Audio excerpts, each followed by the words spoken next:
guys up in here. What's going on? Welcome in.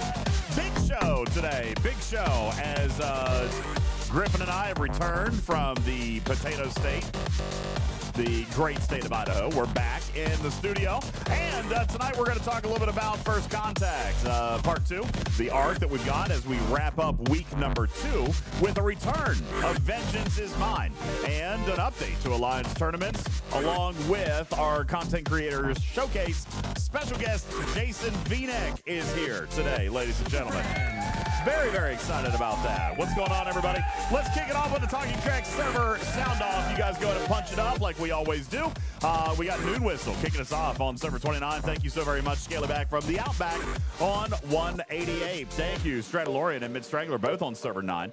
Dirty Bird Bill on the flagship server 15. Thank you very much. Corellius on server 13. What's going on? Thank you. Con Sola Parker on server 13. Enterprise on server 30. What's going on? Jeff Games on 91. Thank you. Lost in 73. Legend and Super Friend on server 45. Thank you.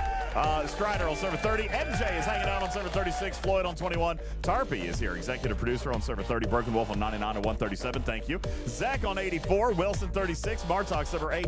Guffa, what's going on? Hanging out on server 710. Thank you. Janusum on 86. Django on 51. Jason V. Whale on server 72.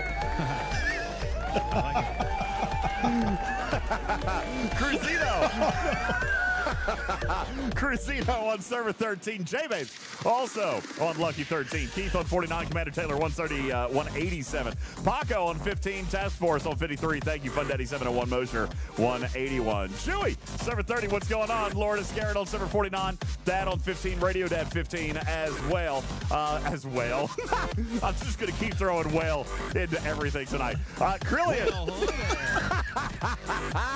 Oh, that's going to be good stuff right there. Hey, Draven on 89. Thank you very much. Your way, server 30. Demon on 56.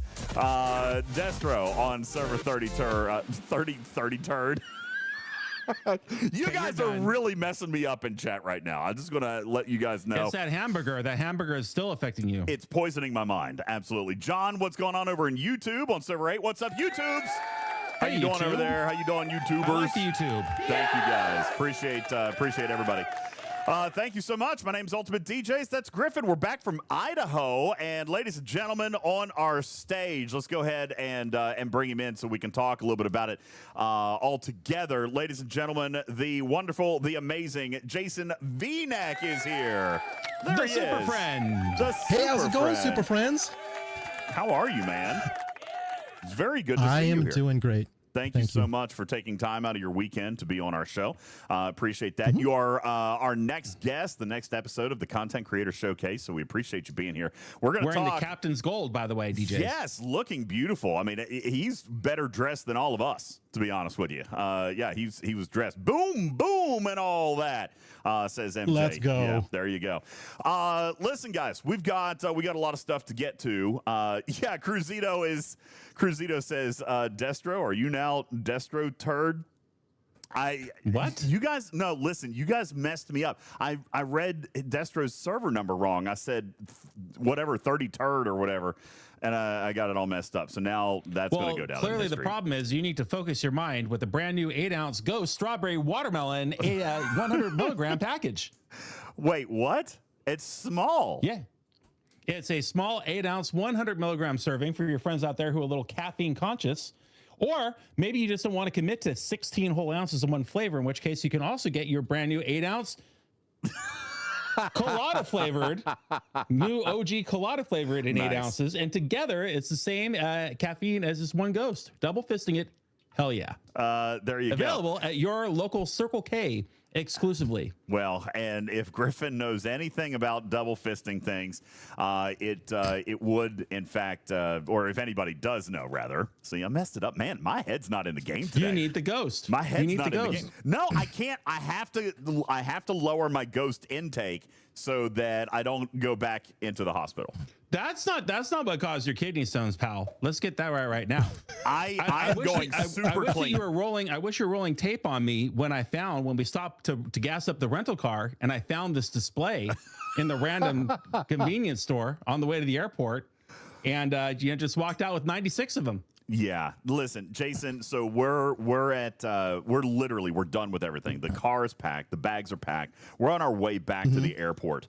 We've got, we're actually a little early, probably about an hour before our flight, but we're done with everything. We're heading back to the airport. I got to stop and I got to get gas for the rental.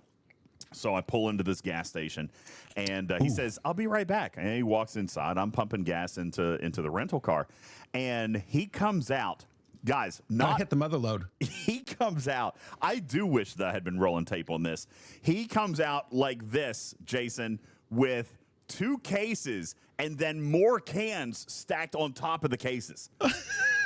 24 packs. You can't get these in Florida. They're brand new. They're just hitting the street, and I was excited, and I took full advantage.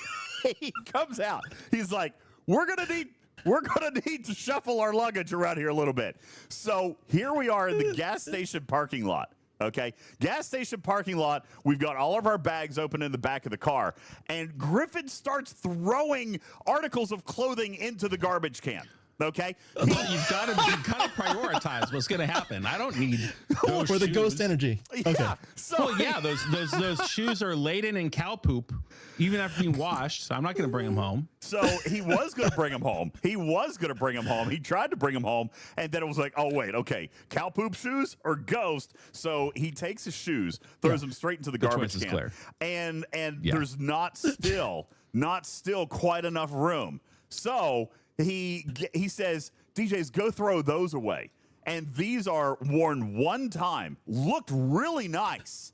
What were these, Griffin, that you told me they were my in the fancy garbage? Oversized snow boots that I bought to wade around in the cow poop, but then they didn't fit my foot the right way the morning of, and so I did not wear them. I wore my old 3-year-old Hokas, which were way past expiration anyway.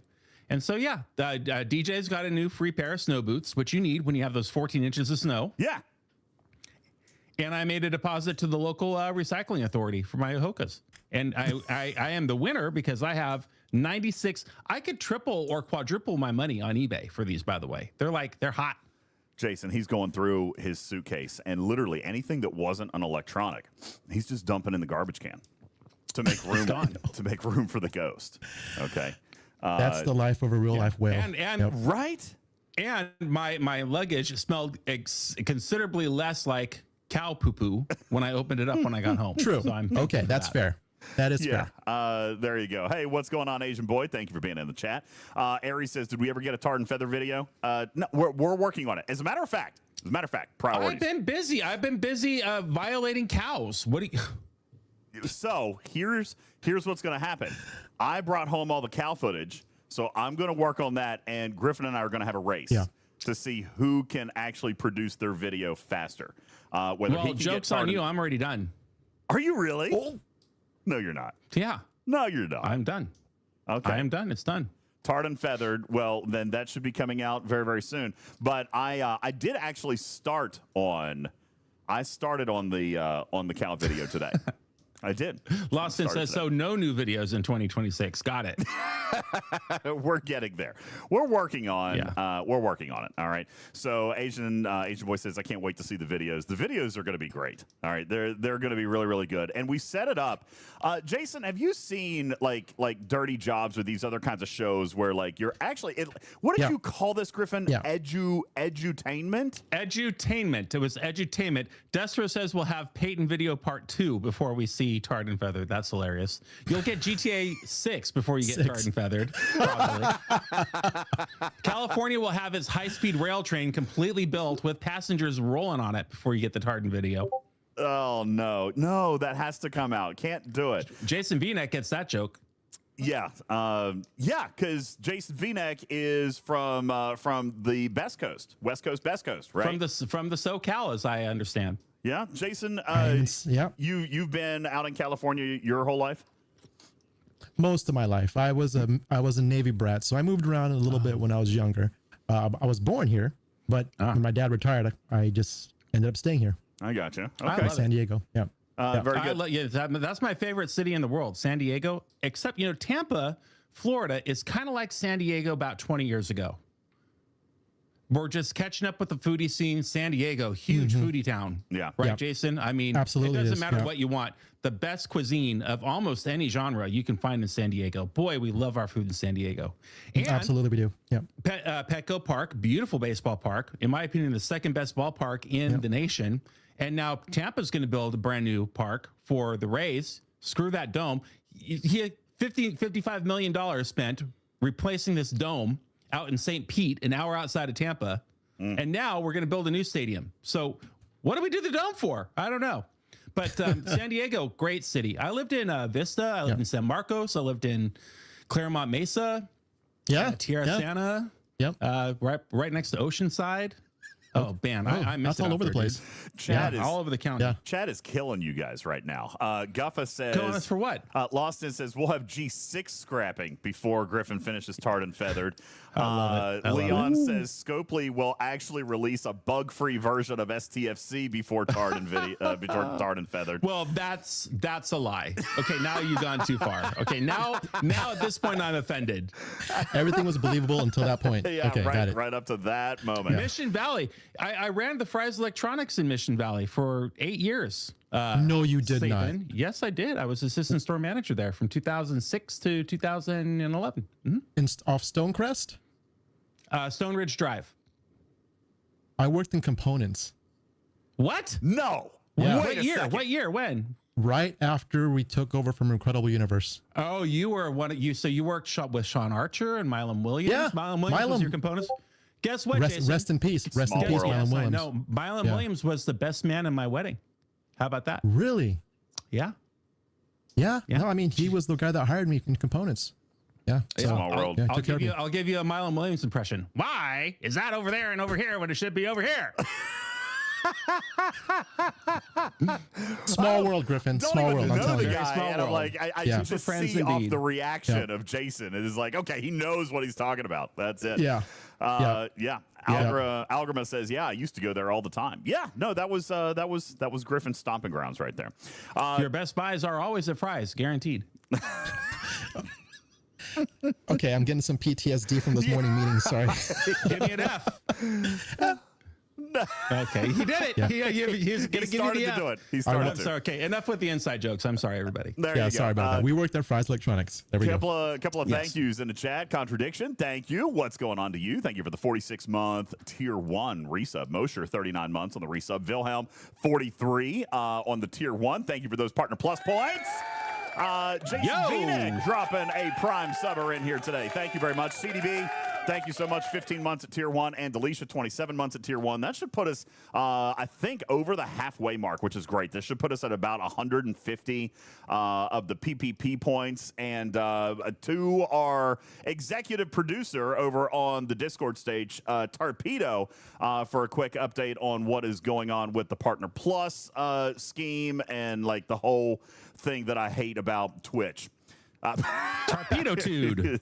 Torpedo-tude. What's going on? How you doing? Ladies and gentlemen, Torpedo is here. Yes. Good evening, everyone. Yay! Hello. We just got Hi. a stage full of famous people here is what we've got going on here tonight.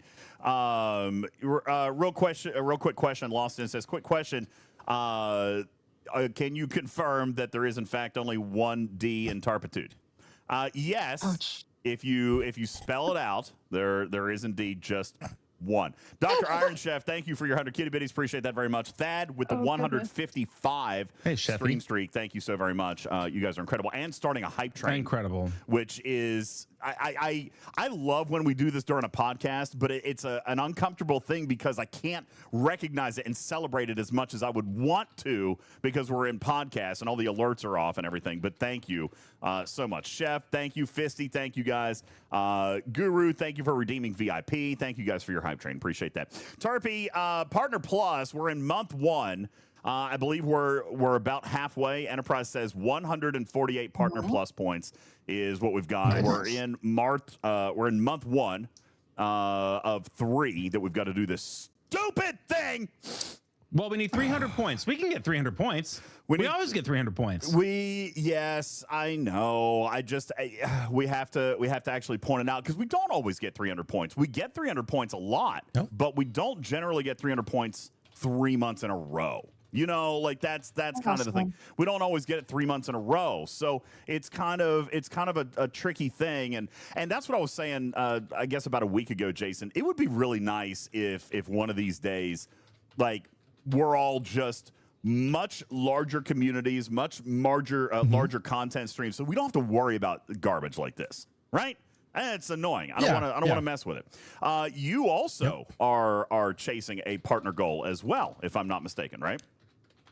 That is correct. It's more of a recent goal, mainly just because I was finding, my way coming back to Twitch, and it's I've been enjoying the community that we have, and I'm like, okay, let's I'm halfway there from the achievements that are required for that. But yeah, it's something I'm going to be pushing for now. Oh, that is fantastic. Yeah, absolutely. So we'll be right by your side helping push that and trying to get that purple check mark next to his name. And then before you know it, we're going to be doing a Partner Plus push on his channel as well. But it's a pain that you got to do this certification thing every single year. So we do appreciate anybody's help that you're able to give, anything that you're able to do with the Tier 1, Tier 2, and Tier 3 subs. Lost in, thank you for your 1,000 kitty bitties.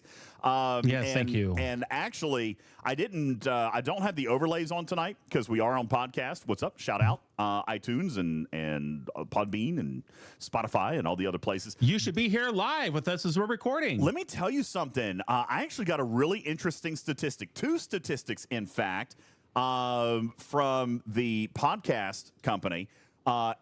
First of all, with Sunday's show, which Tarpy, by the way, I was super sick, so I didn't get it up right away, but I don't know if you noticed, I actually published it on Thursday. Did you see that? Yep. Yes. So Sunday's show that basically Tarpy and Matters had to finish out for me because I was dying. We uploaded that on Thursday, so you guys will be able to listen to that. That, by the way, was a legendary milestone, Jason Vneck. Episode number 600 of Talking Trek. Wow. Yeah. And they haven't pulled us off the air yet? What is going on? No. Episode number 600 of Talking Trek was published on Thursday. It's been a long road getting from there to here. Yeah, no doubt, man. 600. Hey, Juby. So Juby is out there for you who say that I never do podcasts, okay? 600. Episode number 600 we just published. So get off my case. It's crazy. Okay. So suck on that, you dumb baby. Yeah. 600 podcasts. All right. That's 600 podcasts. That's not even with the live streams and all that. That's just on the podcast platform. Plus a new interesting statistic that happened at the end of March, which I don't know if this is a good thing or not a good thing. I don't know. I guess it depends on who you are. Do tell. Our Spotify playbacks for the first time ever have exceeded iTunes playbacks. Oh, that is a good thing because really Spotify continues to grow and iTunes continues to remain flat. So there you have it. Yeah, Spotify. We've got more people listening to us on Spotify now than we do on iTunes, which has never happened before. So that is Spotify really cool. has unfortunately all but killed Tidal because now they have the lossless audio audience coming into Spotify. So that was a huge shot in the arm in the last 6 months for that company. Well, congratulations to Spotify for your big growth, and thank you guys for listening to our podcast on Spotify. Fisty says, I use iHeartRadio. They don't deserve congratulations. How about, hey, Spotify, pay your artists. Okay. Hey, pay us. You misers. Yeah, pay us. You need to have at least 1,000 followers before they'll pay you a thing to publish a song, and that song needs to have 10,000 plays before they'll pay you the first penny. Do we have 1,000 followers on Spotify? I have no idea. Matt says I listen to you guys on iHeartRadio. That's good. Yeah, good. Fisty does too. They just literally ruined the radio business and killed all local DJs and local. Thank you, Clear Channel. Clear Channel. Clear Channel cost me my job. Clear Channel. But that's all right. You got canned by Clear Channel. I did. I got canned. Actually, I was replaced. I didn't get fired by Clear Channel. I got replaced by Clear Channel. Live and local, replaced by satellite automation. Okay. That was the first wave. And you know what's happened now, DJs? In Seattle, Washington, they have a hot FM that's all AI voices. No way. Not one live DJ. All AI. Disgusting. I hate it. Can you believe it? I hate it. I hate it. Literally 100% robots. That's terrible. Jason, that's terrible. Could you imagine? First of all, Jason, it's amazing that things like Twitch and YouTube and Kick and TikTok, it's amazing that things like this exist because, honest to God, this is the next form of like publicly available free media because it's not TV and radio anymore. It's not. This is a whole other conversation. That's why they call it. That's why they call it new media, DJs, instead of legacy media. I'm telling you, man. I could go on for hours about this. I don't even want to start on this. In fact, we should start a whole new show about it. Oh, I can tell. I'm looking at the emotion in your face, DJs. You're ready. I hate it. You're ready. We absolutely hate it. I hate it so much that I laugh about it. It makes me angry. It makes me angry to think about. But you know what? Thank God. Thank God we've got this platform. Thank God we've got creators like Jason Vneck, like MJ Hat, like Ultravetica, who have been on our Content Creator Showcase. We're very, very pleased to have them here. So, listen, I'm not going to waste any more time. We'll talk more about Idaho a little bit later if you guys want. Griffin and I don't want to talk anymore. What's Idaho? Nothing happened there. I really don't want to talk. I want to hear more. I really don't want to. Well, no, you don't. I showed you the photo. I showed you the pre-release photo, Tarpitude. How would you describe that in one word? Will you send me that because I did want? No, you send it. I want to share with everybody. Your photo? Oh, Griffin. One absolutely ridiculous. No, you're going to give away the whole money shot. Okay, well then Griffin says no. Griffin says no. We'll have to wait. You can't give that away. That's like that. Yeah, you look very professional. Exactly like what we expect. Okay. Anyway, we can talk a little bit more about Idaho a little bit later if you guys would like. We do have with us as a part of our Content Creator Showcase, ladies and gentlemen, the infamous, the whaliest, the deathiest player on his server. Ladies and gentlemen, Jason Vneck is here. What's up, buddy? There you go. How do you like that? Lost in may have sent me a few nicknames. Just a couple of nicknames. Might have been able to throw that out there. Jason, you said that you had just I'm pretty sure he did. Yeah. You had just recently said within the last year you started coming back to stream. Are you serious? Really? You had streamed before. Yes, because I streamed on Twitch I started back in 2018. Went on and off for different types of games, mainly FPS games, and I did move to variety stream, IRL stream, music streams, whatever. But then I went to back to FPS, and I streamed STFC for about 2 weeks at that time, back in 2021 or 2022, just for 2 weeks, and then I stopped. But I kept playing. And then IRL, things when IRL happened, I think ultimately I was just getting burned out. I went from Monday, Wednesday, Friday to like 7 days a week, doing 24 hours plus streams like every other week and 37-hour streams with no help and all that stuff. And ultimately I got burnt out and I took a break from Twitch. I'd still be playing my games. I just wouldn't be streaming it.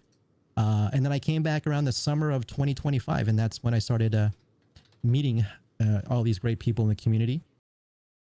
And it was when I came back watching things that you were still on your thing, right? When did you start playing? Really, Fleet I Command? just came back to Twitch summer. Yeah. So yeah, STFC you said? Yeah, so less than a year. When did you start playing Fleet Command? I joined in summer of 2021. I knew of the game. My buddy would come in and tell me about it because he knows I love Star Trek. But at the time, it was only a mobile game, and I was trying to. I had a little thing about mobile games after Pokemon Go, and I was done with trying to use BlueStacks and stuff. So I waited, and I heard there was a dedicated port on the PC side of things. So 2021 is when I started playing, and that's the same year that my server started. My original server was server 69, Razor, and we went through 2 mergers, and now it's 72. Yeah, so 2021 is when I started. How's your server population on 72 now that you've gone through a couple of mergers? How do you guys feel health-wise? It's better than what it was after the first one. This one we had a lot. 72 was a more active server at the point of when we merged. It's okay. I wouldn't say it's fully there. We've had people leave the game for various reasons. IRL, you know, going to other games, whatever. It's okay. But it's really just the same people right now. It's just okay. I'd like to see more involvement personally, but like I said, things happen. I would like to think that with the adaptation and invention of mid-ops and how they have really evolved how we handle new players in the mid-ops experience, wouldn't it be nice if they started dumping new players into existing servers just to see what happens? I think that would really be helpful. I think it would too. I agree. I agree with that idea. I mean, in fact, we've talked about that, and I think by default, new people. No, I was told I was wrong about this. I thought initially new people go to the new servers, but then someone told me no. Sometimes they get ported into an older server. I don't know if that's true or not, but yeah, I don't know how that works either. I'm sure that DJz knows. Well, it's not. I mean, it's not supposed to happen automatically. Generally, they do go to the newer servers. Now, on occasion, an older server can accidentally be turned on. That actually happened on server 15 about 2 years ago, where we got a handful of new players, you know, and we're a day one server, and we got a handful of new players. You know, and I worry. I don't know, just from the opposite standpoint, Jason, I don't know how well that would go. I'm afraid that it would be overwhelming for a brand new player to come into a legacy server just constantly being outpowered, outgunned, outwailed. And nobody ever goes in the neutral zone. When's the last time you've been to the neutral zone systems? Why would you even be there if you're a G5, G6? That's a fair point, I suppose. But it is a fair point. There's views to both sides of that for sure. I mean, it would be, you're right. It would be overwhelming. New, you know, was it ops 1s or 2s or 12s, whatever would come in, and you'd see all these G7s going around and G4, G5s. And yeah, I could see that. Yeah. Well, and you know, you're right, Griffin, in that you know, we wouldn't be flying around in G3 space, probably not even G4 space. I get that. But there's a lot of activities in the game that do involve everybody. Territory capture is still one, wave defense, surge now. You know, we just had to go back to Borg systems this past weekend. Jason, barf! We had to kill Borg probes. Barf! All right. Yeah. I had to reread that to see if that was correct. And yeah, we did. I did too. I had to read it twice. I'm like, wait a second. Is this the, you know, which one of the 13 Borg targets do we have in the game? But yeah, it was the original probes. Andy says, I forgot where they were. Me too. I had to click the deep link. I forgot about it. I had to click the deep link because I didn't know where they were. Ruby, thank you so much for dropping a gifted sub over in the YouTube chat. Thank you so very much. We also just got yes, we also just got a big old raid from Major Samo. Thank you so much. I appreciate that. Dr. Juby resubbed 48 months at tier 1 and says 600 under par shows. Congratulations. Thank you. Thanks. Wow. Juby. You know, that's Sammo. That's a good drinking buddy, by the way. If you haven't had a couple rounds with Sammo at the bar, you're missing out. I believe Sammo actually started relatively early today, thanks to our buddy Lost in 73. How did that go for you, Sammo? I saw very early in the show Lost in was already instigating shots, if I'm not mistaken. Oh wow! I'm just kind of wondering how that went for you today. So you put it on the board, it's probably going to happen. Yeah, it can absolutely happen. So thank you guys for the raid. Appreciate that very much. Jason, when you're talking about the experience on your server, tell me a little bit about what's been going on here lately with First Contact. I know that some of the Alliance leaderboards look very, very light. This was something Griffin and I were talking about this past weekend. Alliance leaderboards for people who own the Cube. I'm pretty sure, and I would have to go in here to look. I don't know if this has changed today, Griffin, but wasn't it the event that you and I looked at yesterday, an Alliance leaderboard? I looked in it, Jason, to see how we were scoring, and I'm pretty sure that there were like 6 people that had scored in my Alliance. So we're actually, we're up to 40. But this could also be people who are killing them without the sphere, right? Because that's also a possibility. Yes. Very possible. Very possible. I was one of them, in fact. I wasn't using my V-sphere right away. How I wanted to push up. How have you felt about the sphere? Obviously, I know a lot of people have been very kind of mixed on it. There's nostalgia competing with utility here. One of them is great. The other may not be as much. Where do you fall on this? I know a lot of people have talked about it. You've discussed it a lot on your content. Where are you at with the sphere this month? I've made it clear I am very biased towards the sphere because I'm a fan of Borg ships in general in Star Trek lore. So I do want to start off by saying that, right? So I was getting the sphere regardless of, it could have been a Rialta skin for all I knew. I would have gotten it. Put it that way. So starting off with that, were you put off by the yellow coloring and then needing the green overlay, or did you not mind that? Oh, I hate that. I didn't mind it too much. Once I knew what was going on in the story, I was like, okay, I get why they changed those things. But I'd rather get the T4 refit skin, to be honest with you. Yeah, for sure. I have so where I'm at with that is, I have almost bought a pack just so I can turn it green. And that, by the way, he can't stand I hate it. I hate it more than anything. I don't even want to look at it. You got to worry, you're not in the narrative. I read the narrative. I Thing did read the narrative. There's no excuse. Listen, in Picard season 1, the cube was still green. Okay? Just throwing that out. Jason, tell them. It was still green. It was green minus the damage parts, yes.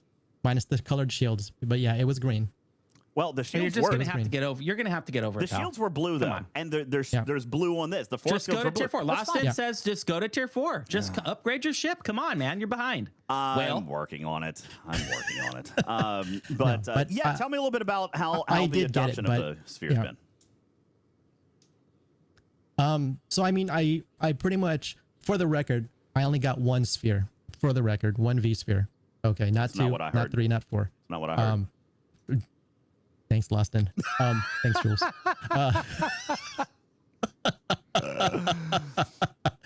No, I figured, I was being biased. I was going to get it regardless. At least from what I read on, after or patch notes, whatnot, I'm like, okay, this is another possible one-trick pony ship, but I'm going to get it anyways, and I sent it out to see what its limit was at tier 1 first day, and I was like, okay, that's it. I'm going back to my vengeance to do my kills. Yeah, you need to. That's what I had to do. I mean, I've tiered it since then, but it's better now. I hate to say it like that, but it's definitely, like most things, it's better as you tier it a few times, and then it's more usable. But yeah, I've talked to a few people, and some were like, nope, not doing it, one trick pony, skipping it. What can I do it with my Borg Cube, the kills, once we understood the crewing and how the hostiles worked, it became more doable. But there was still some frustration. Said they didn't want to do it, and I understand that. One of the things that I feel we really missed with this ship, and listen, Scopely they've got a checkered past, and that's being generous. However, one of the things that we have talked about has, at least through 2025, was the pattern, Jason, that they were getting away from one-trick ponies. They were getting away. Like, every ship that came out in 2025 had some form of utility somewhere else in the game. I was actually just trying to pull up our history charts here, and for some reason I can't find it real quick. Papa Smurf, right? Yeah, Papa Smurf. The Papa Smurf one? Great stuff here. Yeah. Why can't I find that? 2025, right? Yeah, the 2025. That was the release of the Relativity, the Junker, and the Vengeance, and the other things. I mean, so yeah, you look at Junker, you look at Relativity. Even Putz sings about the Relativity. Here you go. We talk about. Let's see, the Dauntless, right? The Dauntless came out in 2025. An argument could be made for Serene Squall. People like the Squall because of the artifacts that came with it. So you look at some of these ships, and they really didn't have the same kind of feeling, right? As the old NX-01, or now some people do like the Monavine eventually. I think in the beginning it was a little odd. Voyager, gosh, man, that's a sad thing today. Voyager's an iconic ship, and it just doesn't have a lot of utility today. Titan A, best boost in the game, but that's it. What else do you use it for? It is, in fact, a one-trick pony. So you look, and they had kind of broken that mold a little bit, and now we see, you know, the Borg Sphere coming back in, and it's right back to the old ways. Does that concern you in any way, shape, or form as far as content moving forward, or do they think that they were banking on nostalgia with this particular one? I really think they were banking on nostalgia for this. 100%. Yeah. 100% on that.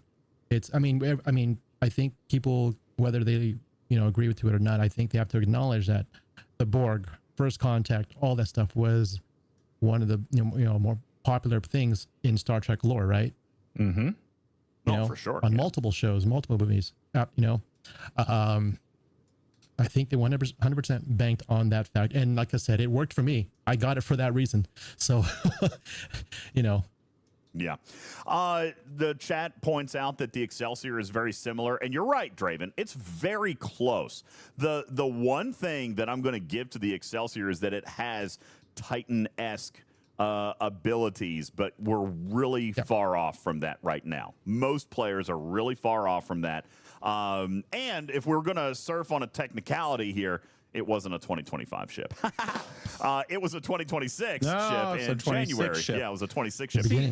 What I like about the Excelsior is the whole challenge track and how it's a daily weekly engagement, and you have officer sourcing, and you know that they really helped the Excelsior with the challenge track. I maxed my Excelsior because of the challenge track. This Borg Sphere has great utility tools. It has skins, which they gave away for free at certain levels. It has the awesome forbidden tech and the chaos tech, you know, so they've really built in a lot of upgradability for this ship, but it is contained entirely within that loop.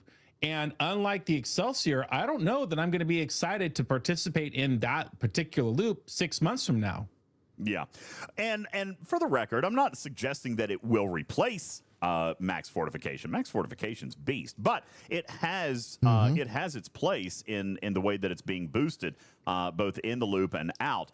But I agree. I like what they've done with the challenge track. And look, surprising, because we traveled this week. This might be one of the first weeks, Jason, that I've actually completed the whole thing and spent the $20. Going back a little bit, because we haven't had a chance to talk to you about the challenge track since we've had it out. How have you been doing with challenge track? Is this something that you keep up with pretty regularly, and why? It is actually, and I for the first maybe week or so, I did get that $20 pack to complete the legendary, regardless of what ways you can do that, regardless of that. And it's kind of it's interesting because I do up to the final epic round every week, right? I was banking on the Uhura shards for sure, just because I like collecting officers. Again, that the EXO for the plus whatever ISO damage, just because, why not, right? You just got to do your dailies pretty much, and you get that. The other part where it's always been back and forth in me has been the other pieces of loot currency you can get from that challenge track, mainly because one of them was what you can upgrade your outpost building. You know, that's one thing. But for me, with certain things, is that I wasn't a day one player of the Squall. I got that eventually free to play because of I just chose to, right? But it's great for catch up. It gives me loot for catch up in the Challenge Refinery store. Because I got it late for those exams. So I do those for the loot. Me personally, it's not hard. It's if you have the Excelsior's 3, it's 2 things you got to do. The first one you can get done with your first 5 or 10 kills, and the second one you get with just the Excelsior. So I'm okay with it, and I keep up to date with it. But I don't have, as far as legendary goes, I haven't done the legendary in a while.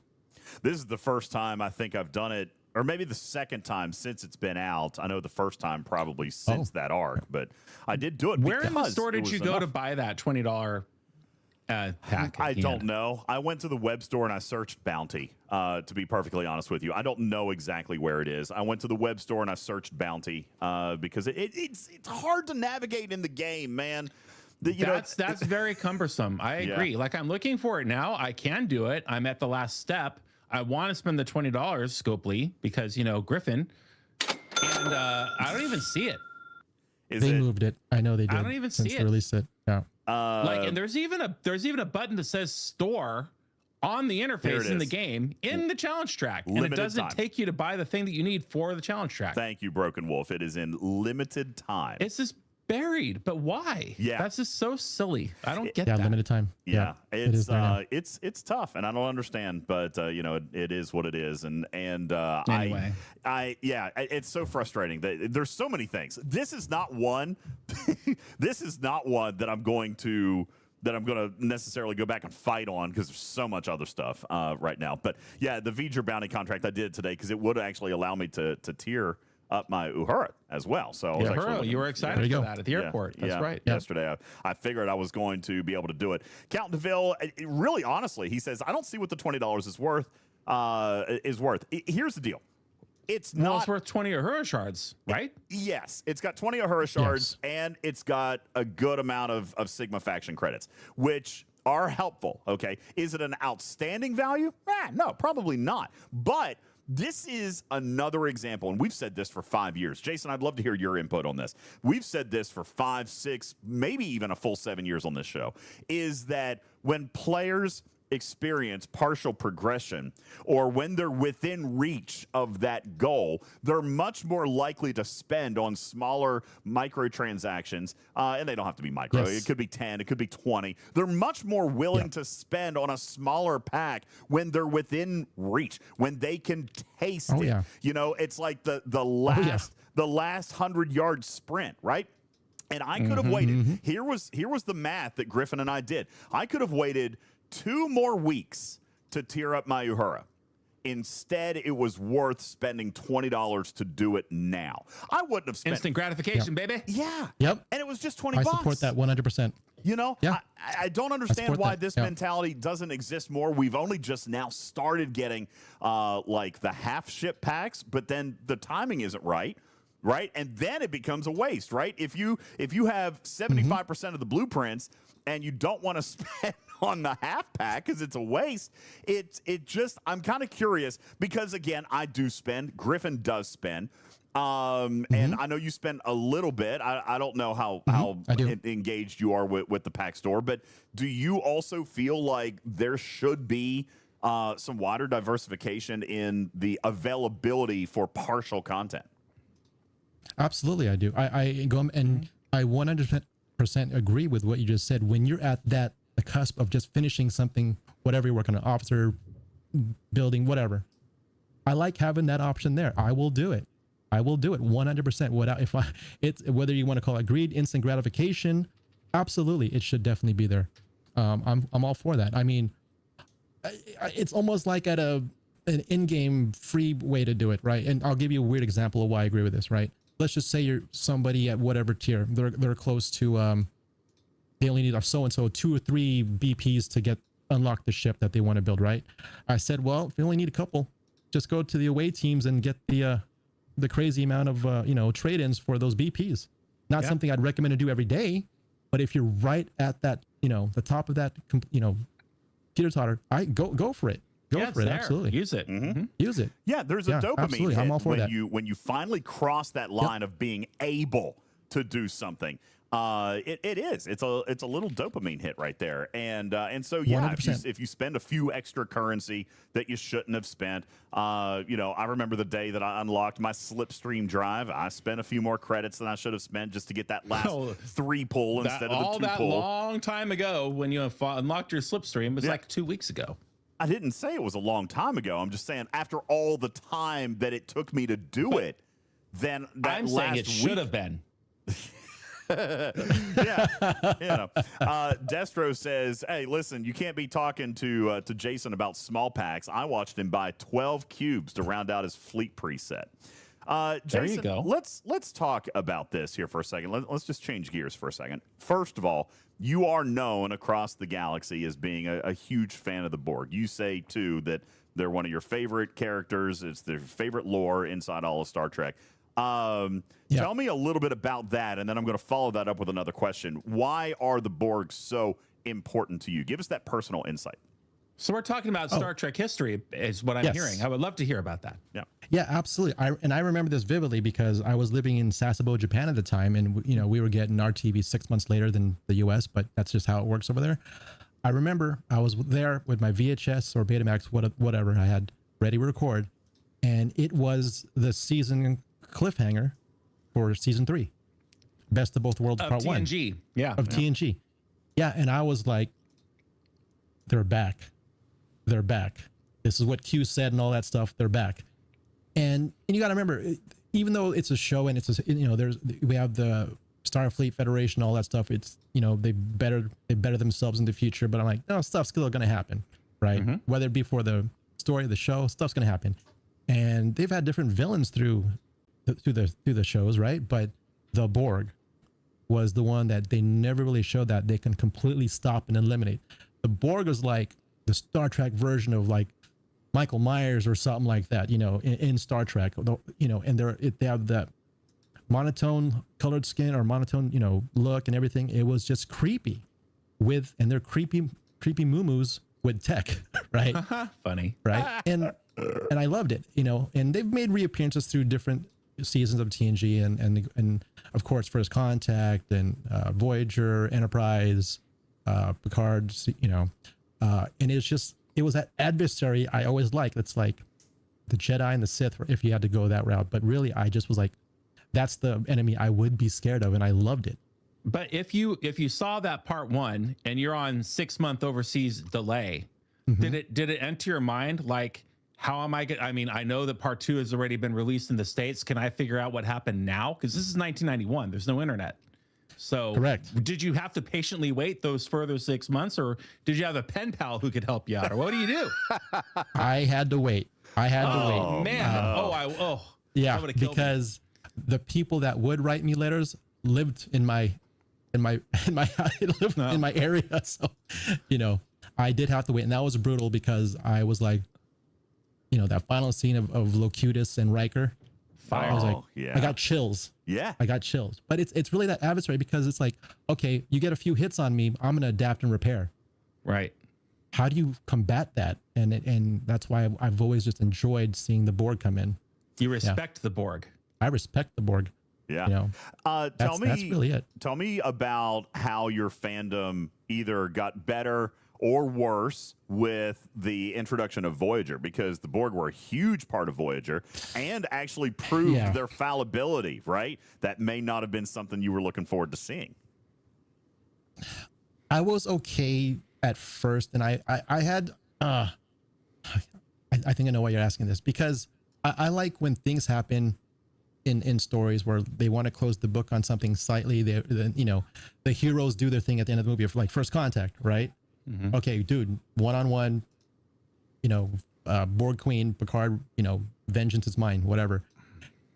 And then you go to Voyager and like, well, that's kind of sucks because I'm still alive, multiple times or whatever. I was a little, darn it. I thought they finally got the win and they didn't. And I guess you can say Janeway got the win per se.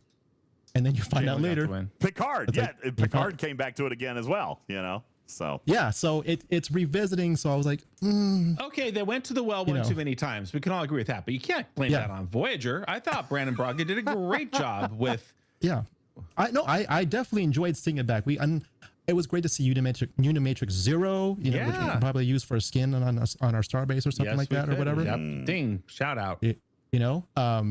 People like, what's the next? There people go, Vneck, are you working with Jules Verne on the version 3 playtest server to get the Borg pyramid or the polyhedron or whatever? I'm like, yes, that's exactly what we're doing. Me and Jules are doing that, and that's why we have our thing. But just joking. I enjoy seeing those things. Yeah, new screen name, Lord of Scarin, Jason of 9. Now we know what the V stands for, is villain. Jason, do you play the villain on your server?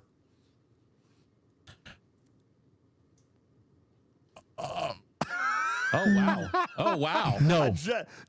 I'm just asking for, for a normal friend? character. I defend my alliance mates. Put it that way. I defend my alliance mates when they ask for help. I'm there. And then if I happen to be there and go a little extra on the pew pew afterwards, that just happens. But Well, that's of course, I protect people like Samo. She's on my alliance, and I protect. I'm reactive, to put it that way. Not the Well, you villain. are wearing a V-neck today, so that's very on brand. Not And the I villain. always figured it must be he just likes V-necks. Some people look better in a V-neck. I look like an idiot in a V-neck, so I get it. Not the crew neck villain, only. but the Griffin crew anti-hero. neck. Cruzito says the anti-hero. Seth says that he says he kills you, which actually means he tries to kill you. You probably wear out Moopsy, I'm gonna say. Whatever. Moopsy quit the game 11 months ago, I thought. Which is why Jason can whip him. Oh. I'm just going to go out there right there. Strider says V stands for Veil Clearer. Yeah. Okay. I can see that. I We can see that can too. relate to that. Yeah, I don't know anything about that. Okay, so let me come back to the Borg here for you. Yeah. Obviously, your favorite villain throughout all of lore, and even inside Fleet Command, Yep. you had mentioned I was going to buy the sphere no matter what. Why is it that you only have one when we have verifiable video evidence that you own 7 cubes? And how did that happen? So all I had to do was just to collect some and bake and a lot of cookies and be buddies with Jules Verne, and he made it happen. That's all I'm going to say No, about that. that's not true. Wrong. Got fired with you saying stuff like that. All the cubes. Cookies. He does like a cookie. He does like a cookie. But You did this on a stunt, from what I understand. You did this kind of on a stunt to have enough cubes to fill all your docks. Was that what it was? I love it. Yes, I wanted to get all 8 docks, and with again Jules Verne's help, we got 12 docks filled. And created for that. So there, 12 all the way through I love you, Jules. Dry Dock J. yeah. Yeah, there we go. Yeah. No, I'm just gonna say visual glitches happen, and sometimes they happen when we go live, right? And we were just in Vale one night, and somehow I had more than 3 cubes. And it just happened to be funny because Jules Verne comes into my stream and says, "You're welcome." That's funny. That's awesome. I was trying to actually see if we had an image of that. But I'll try to see if I can dig that up and come back to it. But yeah, no, so Sure. joking Yeah. aside, you have pursued all 3 cubes in the game as well. Yes, Tell me about the I status did. of those. Yes. And why? Is it just fandom? Yeah, Both man. half of it was fandom, 100% fandom. It's just, why not? If the game, some people can get 2, some people can get 3, VNet can get 4+, whatever, right? Jokes aside. I was looking at early on, I was like, okay, this is supposed to be the ship. I remember reading the blog about this when that ship got announced. It was like, it's going to be the ship. Well, DJz Right? really, we gave away like 70 cubes on the show or something. We did give away a lot of Battle those passes. cubes. Yeah. 16 or 17 or something like that, right? Yeah, because you could earn that man. one in the $20 battle pass. That might have been one of the last ships that you could do that with. I think it was the last ship. $20 battle pass, unlocked the ship, and it was the Borg Cube. Yeah. Hey, Yeah, you and of gave course, away a ton of battle passes. That was your least profitable month of all time. Of all time. Yeah, for sure. Speaking of non-profitable things, we've got something later in the show that I just realized today I'm going to have to take care of that I didn't. I obviously made a very terrible decision when I made that original decision, but we'll talk about that later. Great. Tell me about your gameplay with 3 cubes. Where are they? Are they maxed? 2 of them, well, they're one of my epics is not maxed yet, so it's tier 16, right? That's the final one before you max it. I have 2 at tier 16. The third one is tier 14, just because it re-dipped back into my G6 stuff with battleship parts and whatnot. So initially, besides fandom, I was like, I think it might have been during that incursions my server had with you, DJz.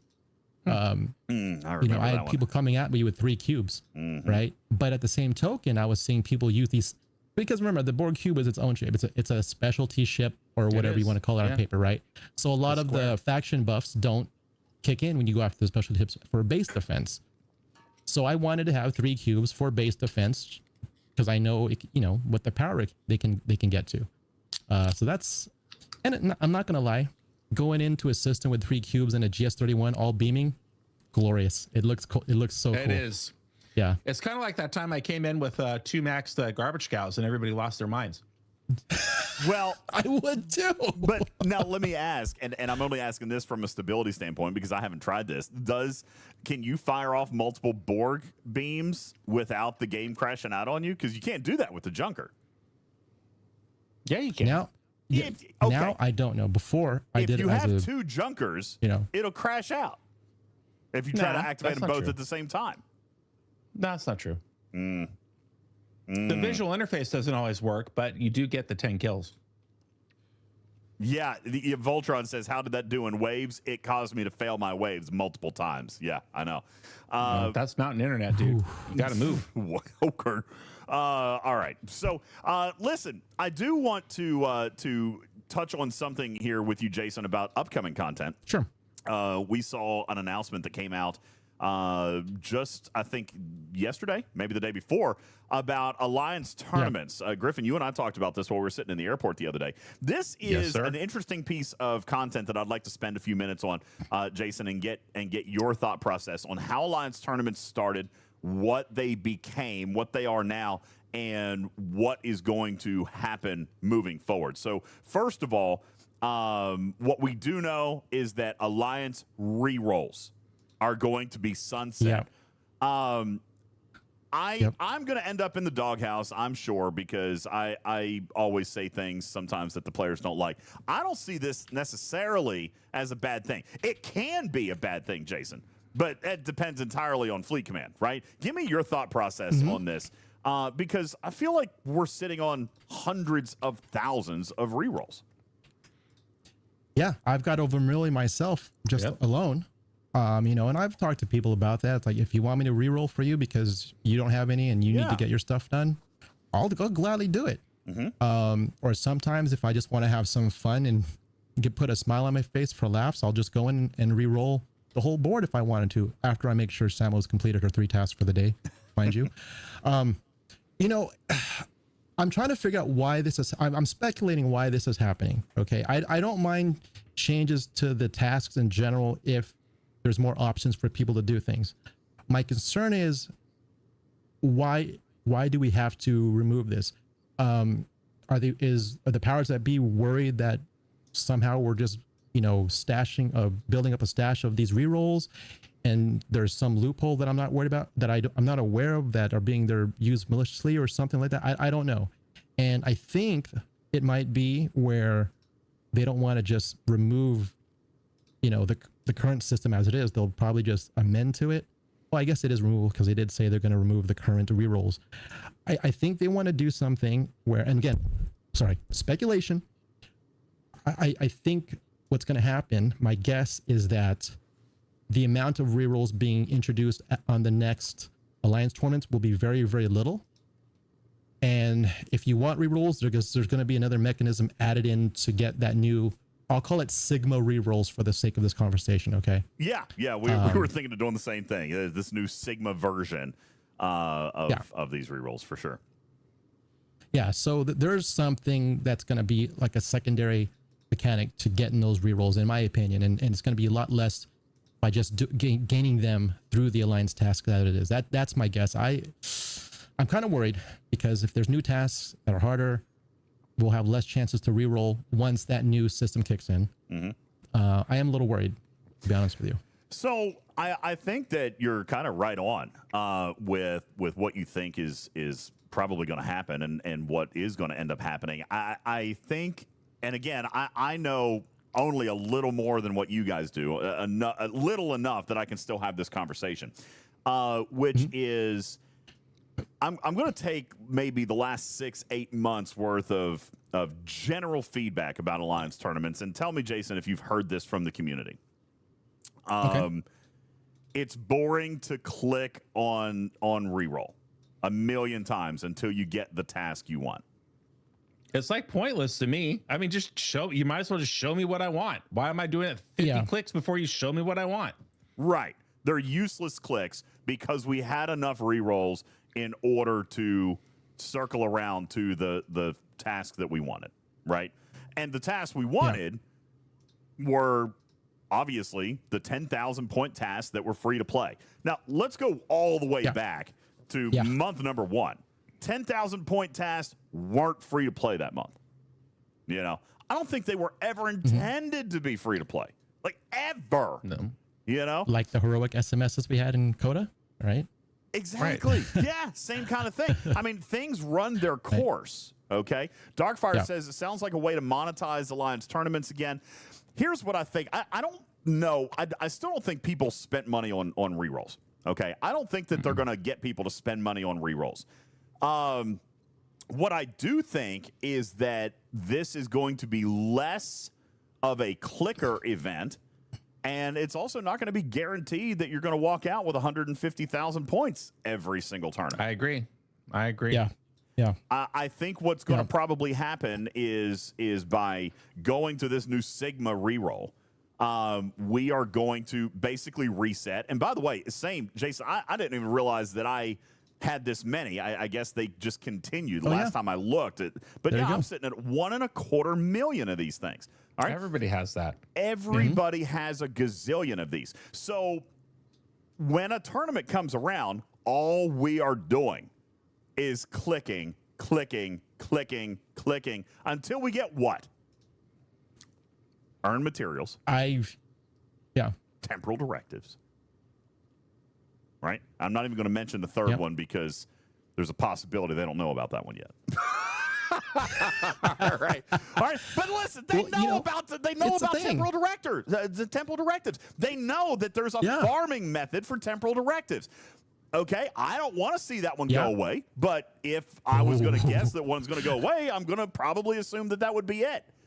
Okay, so what I think they are wanting to do, what did I say? Temporal directives, disruptors. Sorry again, Mon. What I think is going to happen here is that they want it to be less of a click through till you find what you want, which, by the way, has been feedback. Even Griffin just voiced it here. Why make me click 50 times to get to the one I want?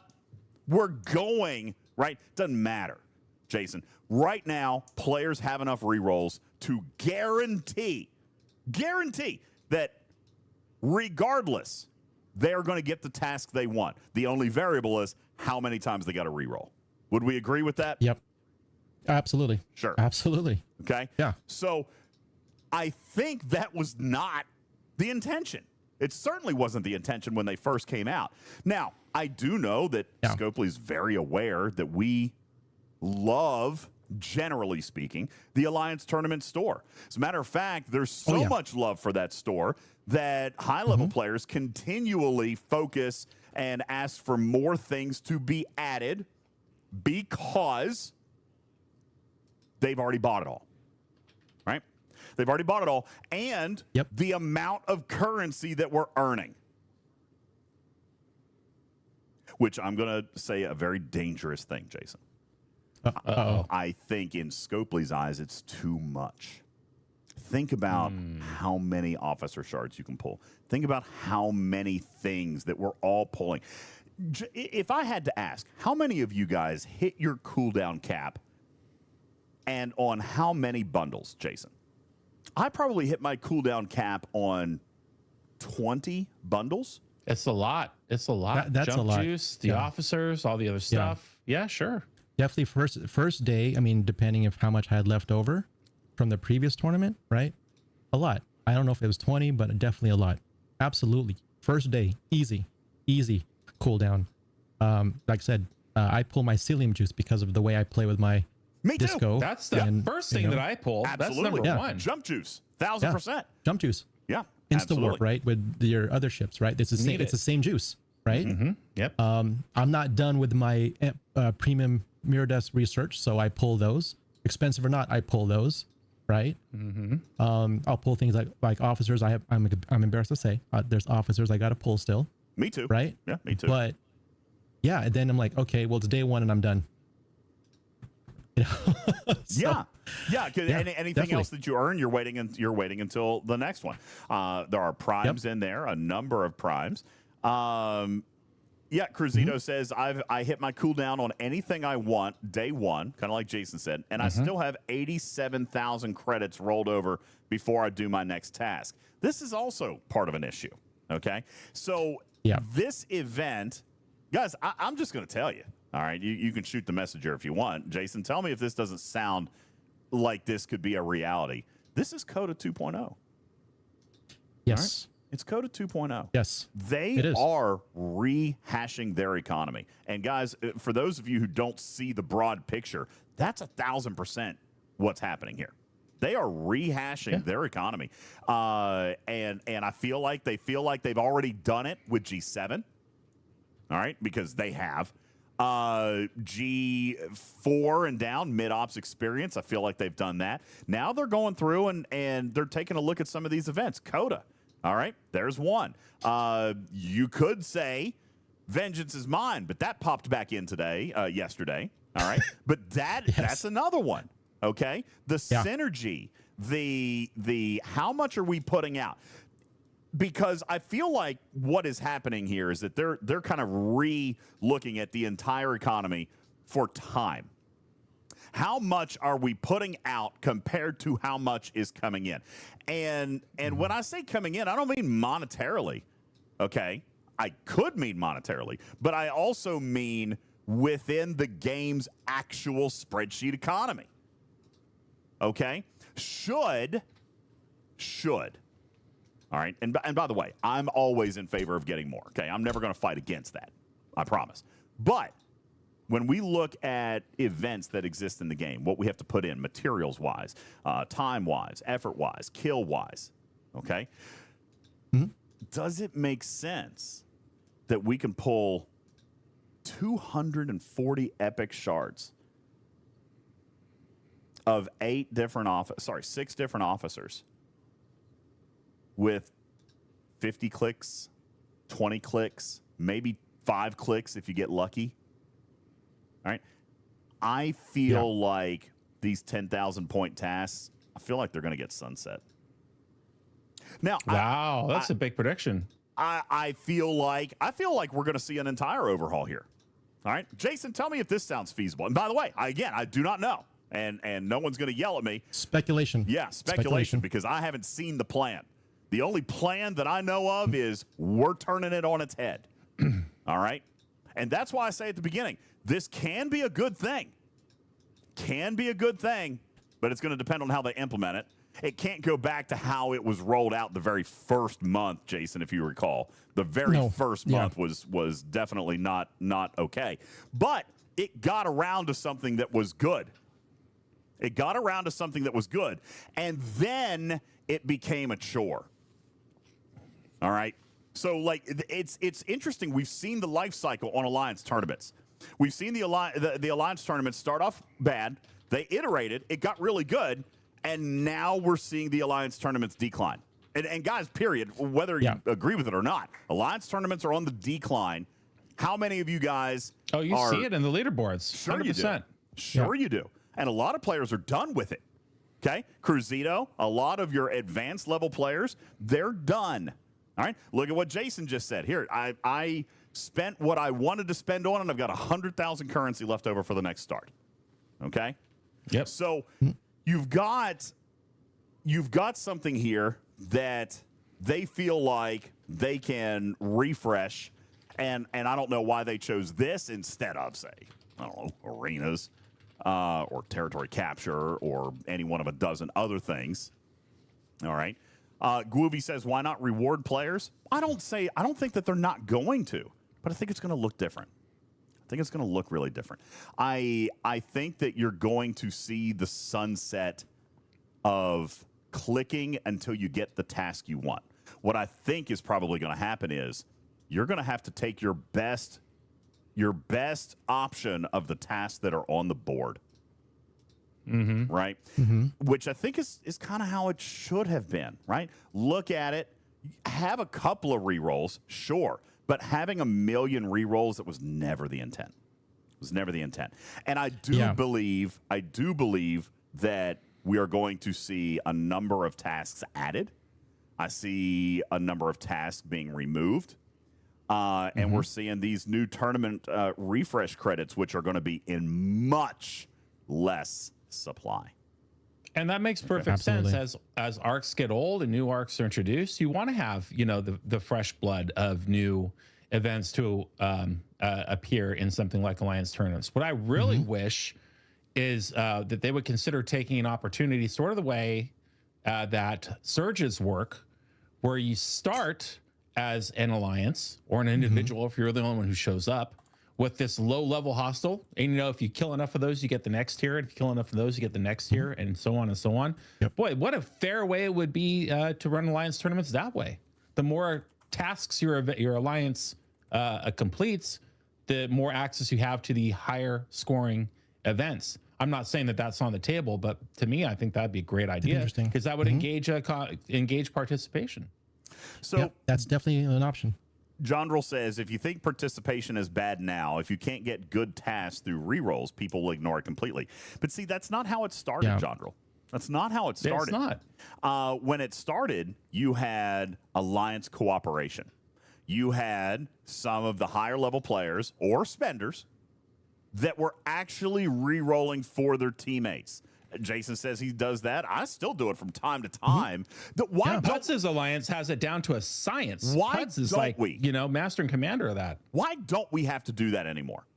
Let me ask that question. Why don't we have to do it? It's too easy to buy your way through and get the 15,000 point event. Why? Because we have unlimited rerolls. Because everybody has them. Everybody has them. Everyone's had an opportunity. Yeah, everybody has thousands upon thousands or 100,000s of these things. All right. There's no need for Alliance cooperation anymore. Okay. No, you can go your own way. Broken Wolf says not everyone. Everyone as a whole. As a whole. If you're looking from the Alliance, generally speaking, I would be curious. Who in the chat has the least number of rolls? Put your number of rerolls in the chat if you have less than 50,000. If you have less than 50,000. And by the way, that would only be 4 rerolls. Okay? In fairness. If you've got less than 4. Okay? Riskbreaker says me. How is that possible? Riskbreaker, because you're a super active player. How is that possible? Okay? Less than 50,000? Then you are the only player in the galaxy still re-rolling for all 100 of your teammates. Investigate this chilling challenge. Explain to us how you get these re-rolls in the first place. How do you get the re-rolls? Yeah. 10,000 point tasks. And we as a community have brainstormed this thing and have cracked the nut. Okay, through players like Jules Verne and our spreadsheets and the lab and Magoo and all these other guys who are like, hey, listen, this is how we do this free to play. And by the way, who doesn't do that? Who doesn't do that? Who doesn't wait for a material spend? Who doesn't wait for temporal disruptors? And like I said, I'm not going to mention the third one because I don't know that they know it's there. All right, they're infinitely free. Infinitely free. So why would we do anything else? And Riskbreaker, I know there's more than 3, but there's like the big 3, right? There's the big 3. Yeah. I mean, others are actually a little bit tougher. Okay? Yeah. Hypodermic says the casual players who have no idea streams like this exist. I totally agree with you. Do you know what the average score is? Average, by the way. Average individual score in an Alliance tournament is galaxy-wide. We're talking all the way down. When can you start playing in tournaments? 20? Up to 20? Or is it 25? 20. Does your number include all the zeros, or is it of those who participate at all? I'm going to go with... I don't know. Because that's a very different number. If it's including the zeros who don't do it at all, it's probably 2,000 or less. If it doesn't include zeros, you might get up to 8,000 to 9,000 on average. Really? No, you mean per task. I'm talking about over the course of 5 days. The average score is 90,000. Oh, that's not the zeros for sure. Probably those who participate. Okay. Yeah. Riskbreaker guessed 100,000. Andy's saying 180. No, 180 is That's perfect. way more than I thought it would be, to be honest with you. 90,000. Okay. So if that's the case,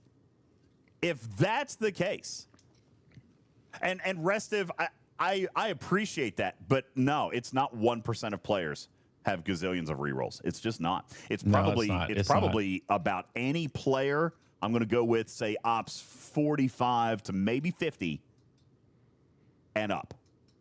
All right? Yeah. And Cruzito is exactly right. That score is crazy and exactly why we're getting a refresh. And I 1,000% agree.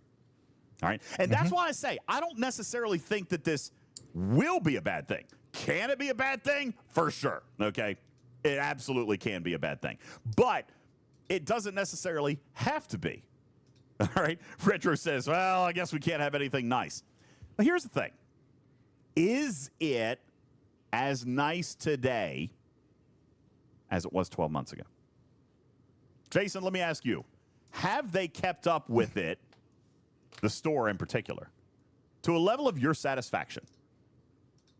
I thought they did at one point until I found out some things were temporary and removed.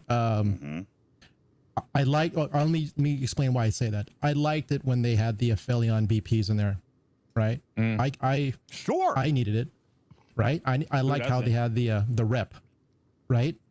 I don't know if that's permanent now or not. I can't recall, but I liked having that. You know, I liked when they added the premium MU eventually. So, and then later we found out some stuff was removed, and they said it was going to be temporary or whatever. I thought we were going in the right direction as far as a store refresh based on the current Alliance tournament mechanic. I thought it was heading that way. So in that regards, when we got options in the store, I thought it was heading the right way versus where it was before. I'll leave it at that. I think that's a very fair point. The temporary changes should have probably become permanent. Then you actually have a new event store. Because we haven't had a traditional event store in forever either. All right. Alliance tournaments and the Ferengi store have essentially replaced what we know, traditional players, as a traditional event store. This was an opportunity for them to use, and I've even suggested items that go into the Alliance tournament store as means of sourcing 6, 8, 10 months after their release. That's the perfect place for them. The perfect place to rebuild an event store. That's your perfect solution to any sourcing that you don't have a solution for already. Right? It's perfect. So the template's there. The template is there. And that is why this is where the chat's going to lambast me. This is where Cruzito and I will probably stand alone. This is where I have like 6 or 7% hope that it's going to come out right.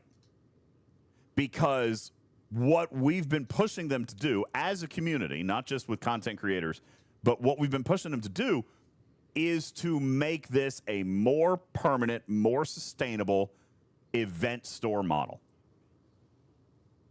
If that's going to be the case, we can't be sitting on hundreds of thousands of rerolls. If they're going to rebuild it, 6 to 7% is not optimistic, JG Nasty. It might be. Might be. That's possible. Fun Daddy says, I'm going to give it a 2% chance of coming out good. Okay, well, we can joke on the number. But if they're going to redo this entire system, then the whole thing does need to be rebuilt. All right? And if one of the biggest feedbacks from the last 12 months about Alliance tournaments with its mechanic is simply that it's more click and less engagement. Now, me personally, I like the click stuff, okay? I don't like going out and grinding. I'm not a grinder. I don't really like to grind, okay? So I don't mind the click stuff. But a lot of people don't. How many of you guys hit your daily hostile cap? Jason, is that anything? Is that something you ever do? Have you ever hit your daily hostile cap? No. Really? Ew. It depends on what I'm doing, really. I mean, easily when I was grinding rep, Easily. Ew, Nowadays, really? Ugh, yeah, I was sending like 3-4 ships to MU and grinding rep for my 500 bill back in the day. Nowadays, not so much. Not lately. But I have. You know, DJz, the way that you described it, though, I'll tell you, like, if we were betting on this outcome, like you can in real life now, my optimism just spiked the way that you described it, because don't let that happen. I'm not trying to spin this. Okay, I'm not. I'm saying what I have hoped for and what I have pitched as far as Alliance tournaments becoming a newer, bigger, better thing. And they agree that it needs a change, which is why we're seeing this. Guys, I'm here to tell you what you saw in the announcement with the Alliance rerolls is what you needed to know. And by the way, if I am going to praise something, it's that they're finally, and I don't want to knock on wood, but hey, guys, we're going to give you one more run with the currency you've got, then we're changing it. This is exactly the communication we wanted before Coda, if you guys recall. Hey, we're going to run Coda one more time. We're going to run Coda one more time, and then it's done. That's what you guys said you wanted. Boom, delivered. Yep. Okay? Yeah. We're going to run Alliance tournaments the way it is one more time, and then we're going to change it. We're changing it in May. I mean, perfect communication. Yeah. Perfect communication. that is perfect communication. Right. 10 out of 10. This is what you need to know, is that the rerolls, you'll have an opportunity to, and by the way, who's going to spend? Who's going to spend all the rerolls? Aside from Riskbreaker. Riskbreaker is the only It's one. impossible. Riskbreaker is the only one who spends all his rerolls. Listen, I'll tell you what, I'm going to set a stream goal. I'm going to set a stream goal right now. Jason Vneck will do a 40-hour stream. And I will spend 1.27 million reroll credits if we, what do we need right here? 1,000 subs. Jason Vneck and I will split it. All right, we'll split the proceeds, 1,000 subs before the end of this show. I'll spend 1.25 million refresh tokens during this tournament, and Jason will do a 40-hour stream. By the way, are you good with that? You're in for that, right? That's just I'm down. throw up in my mouth a We little. might as well make it a 48-hour stream. 48 hour, okay? Look, there you go. Look at his You're face. gonna need some ghost energy for sure. Yeah, I could use the Cruzito Sour says, Patch "Give me a watermelon flavor slider." too. That's my favorite. Oh, is actually. that your favorite? Ooh, that's so good. Why don't I run a 40-hour stream? No. Okay? No. I don't have the gumption like Jason Vneck and Lost In. Hey, let's talk about this just for a second, because we're running low on time. Jason Vneck, before you streamed Fleet Command, you set a record within our community for the longest live Twitch stream that anybody within our community has ever done, right? Oh, really? Yes, he set a record. I did a 37-hour stream. Wow. I did it on a 3-day weekend. Doing what? What did you do mainly for 37 FPS, hours? first-person shooter games. Wow. Did you sleep? Because no, that's cheating. You don't sleep on the stream. You can't. Those sleep streams don't count as. No, I know. Yeah, But I mean, in my opinion. some people will still. So you're playing like Call of Duty 2, or what were you doing? At the time, let's see, that was 2019. So Apex, might have been some COD, but mainly Apex Legends, Fortnite. I was playing a lot of Fortnite back then, and then I did some variety in between. I love that. We haven't talked enough about Jason's background. You went right into the spheres. I want to know more about your broadcasting background. You sound great. I see all the equipment that you're using is professional. Tell us about your background in broadcasting and why you're so good at it today. He's got a flux capacitor, well, guys. Thank you. So cool. Yeah, you see that, right? Yeah. Yes. Yeah. Really? So, when I was just trying to learn about what people can do on the platforms at the time, right? I was like, what do you need? And then webcam. Sure, I got a webcam. I started out with like a Razer or something with a built-on mic, and that's that's what I started out with, right? Mm-hmm. And eventually, I would just listen to shows like the Joe Rogan stuff, and I'm like, what kind of mic is he using and whatnot, and I wanted to improve the quality. I think production quality is important as you progress as a content creator in general. Start out with what you have, and I've told people this. I changed the cameras eventually from the the basic webcam to what I have now, but I felt audio was more important. Yes, sir. Right? And you figured out your compression. You're using the right mic. Yep.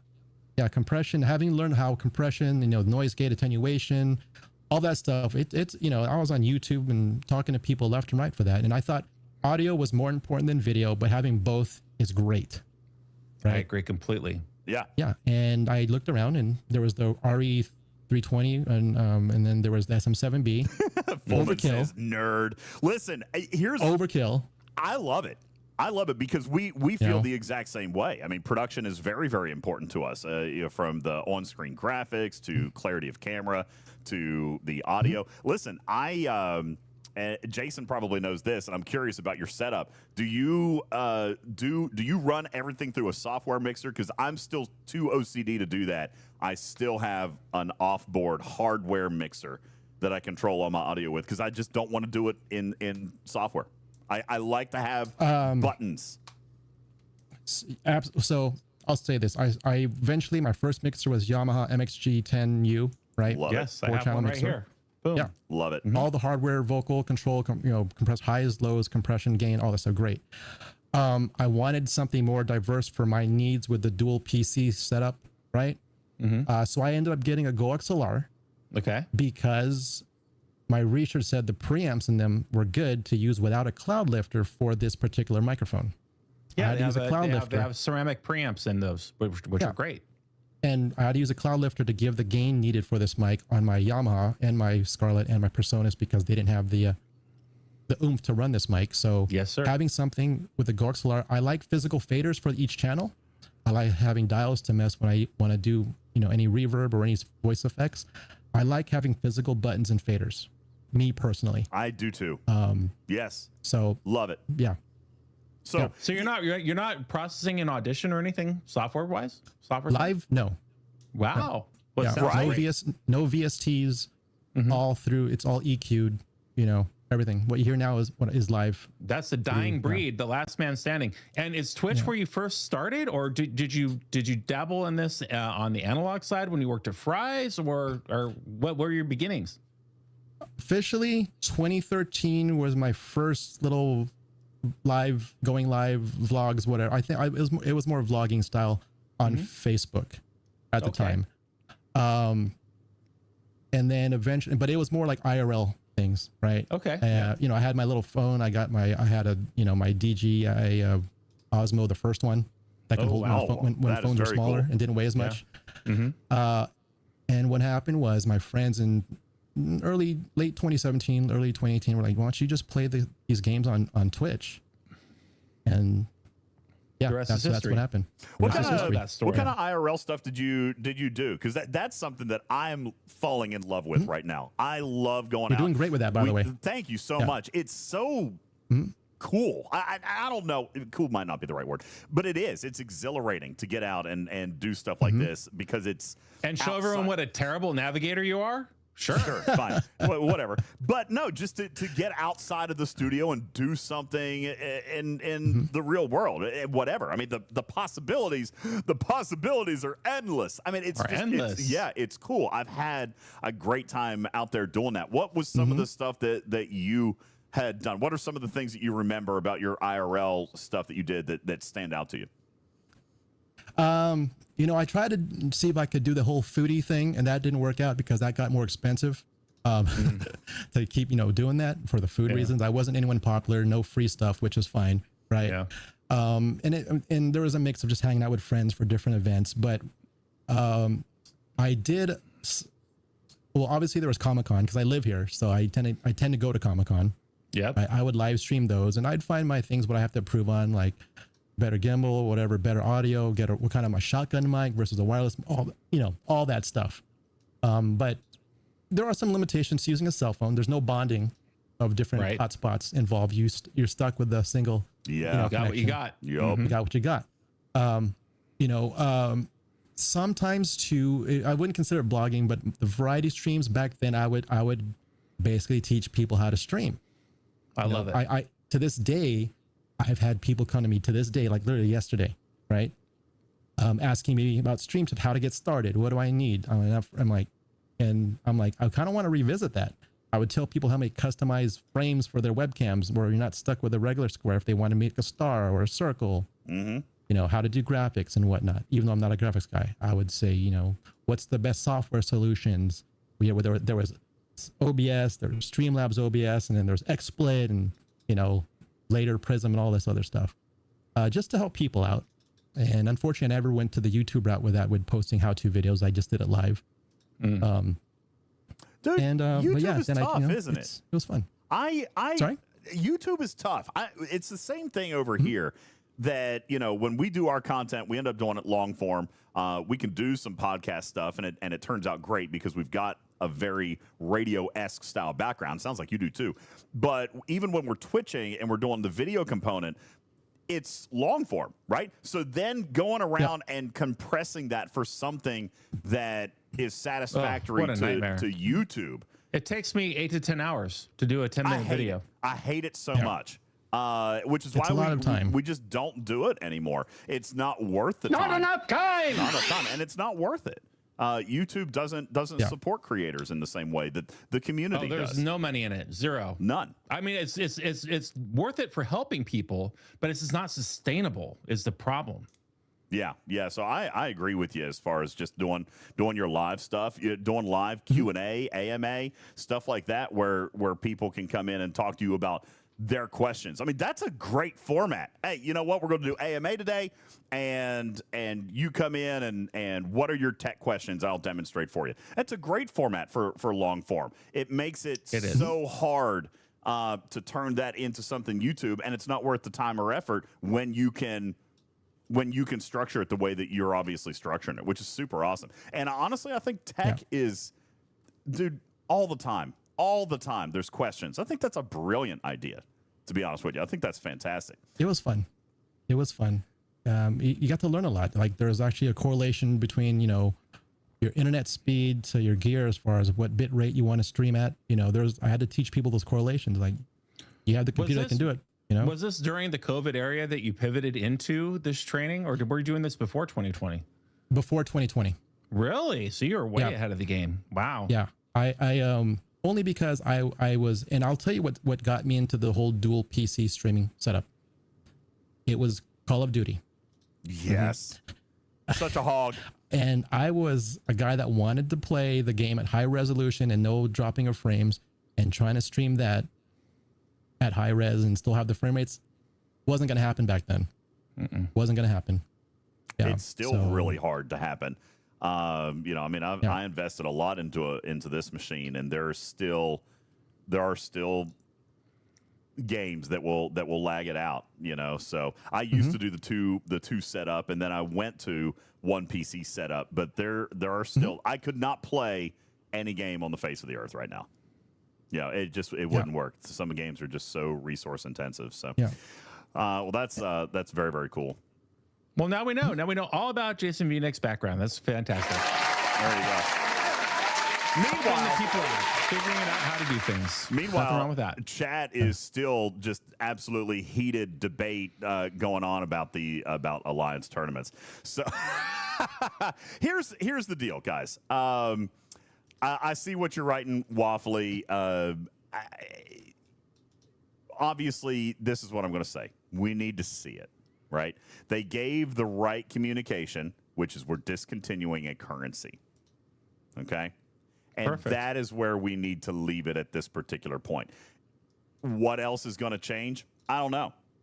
Okay? What else is going to change? No clue. No clue. And Andy says, but we know it'll be bad. It doesn't have to be. See, that's what, listen, that's the precedent or the pattern. I will agree, but we don't know that. Okay. Andy says, I'll bet you, and you might be right. Okay. Listen, the odds are probably with you, but over the last 6 months, I have kind of made a promise to myself and to you guys to not listen. We've never been the pitchforks before facts. That's not us. It's not our style. I will shocker to everybody. I will play the opposite side, the glass half full. If you're not in the top 3 to 5 as an alliance, just blanket no matter what at the end of every tournament.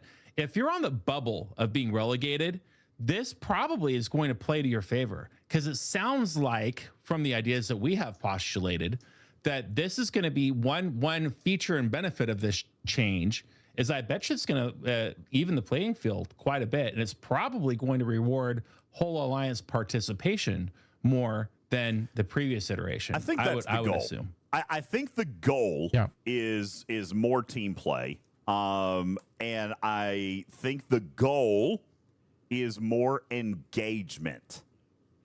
Okay, I think the goal is it more always engagement. has been. Yeah, that for years. Anything that they do is how do we get more engagement? How do we do more community stuff? And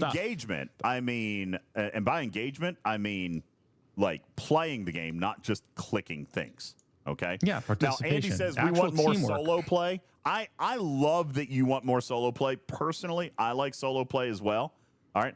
That's not what, at least according to the data, okay, that's not what the majority of players want. They want team. No. And why do we still play this game? I mean, let's be fair.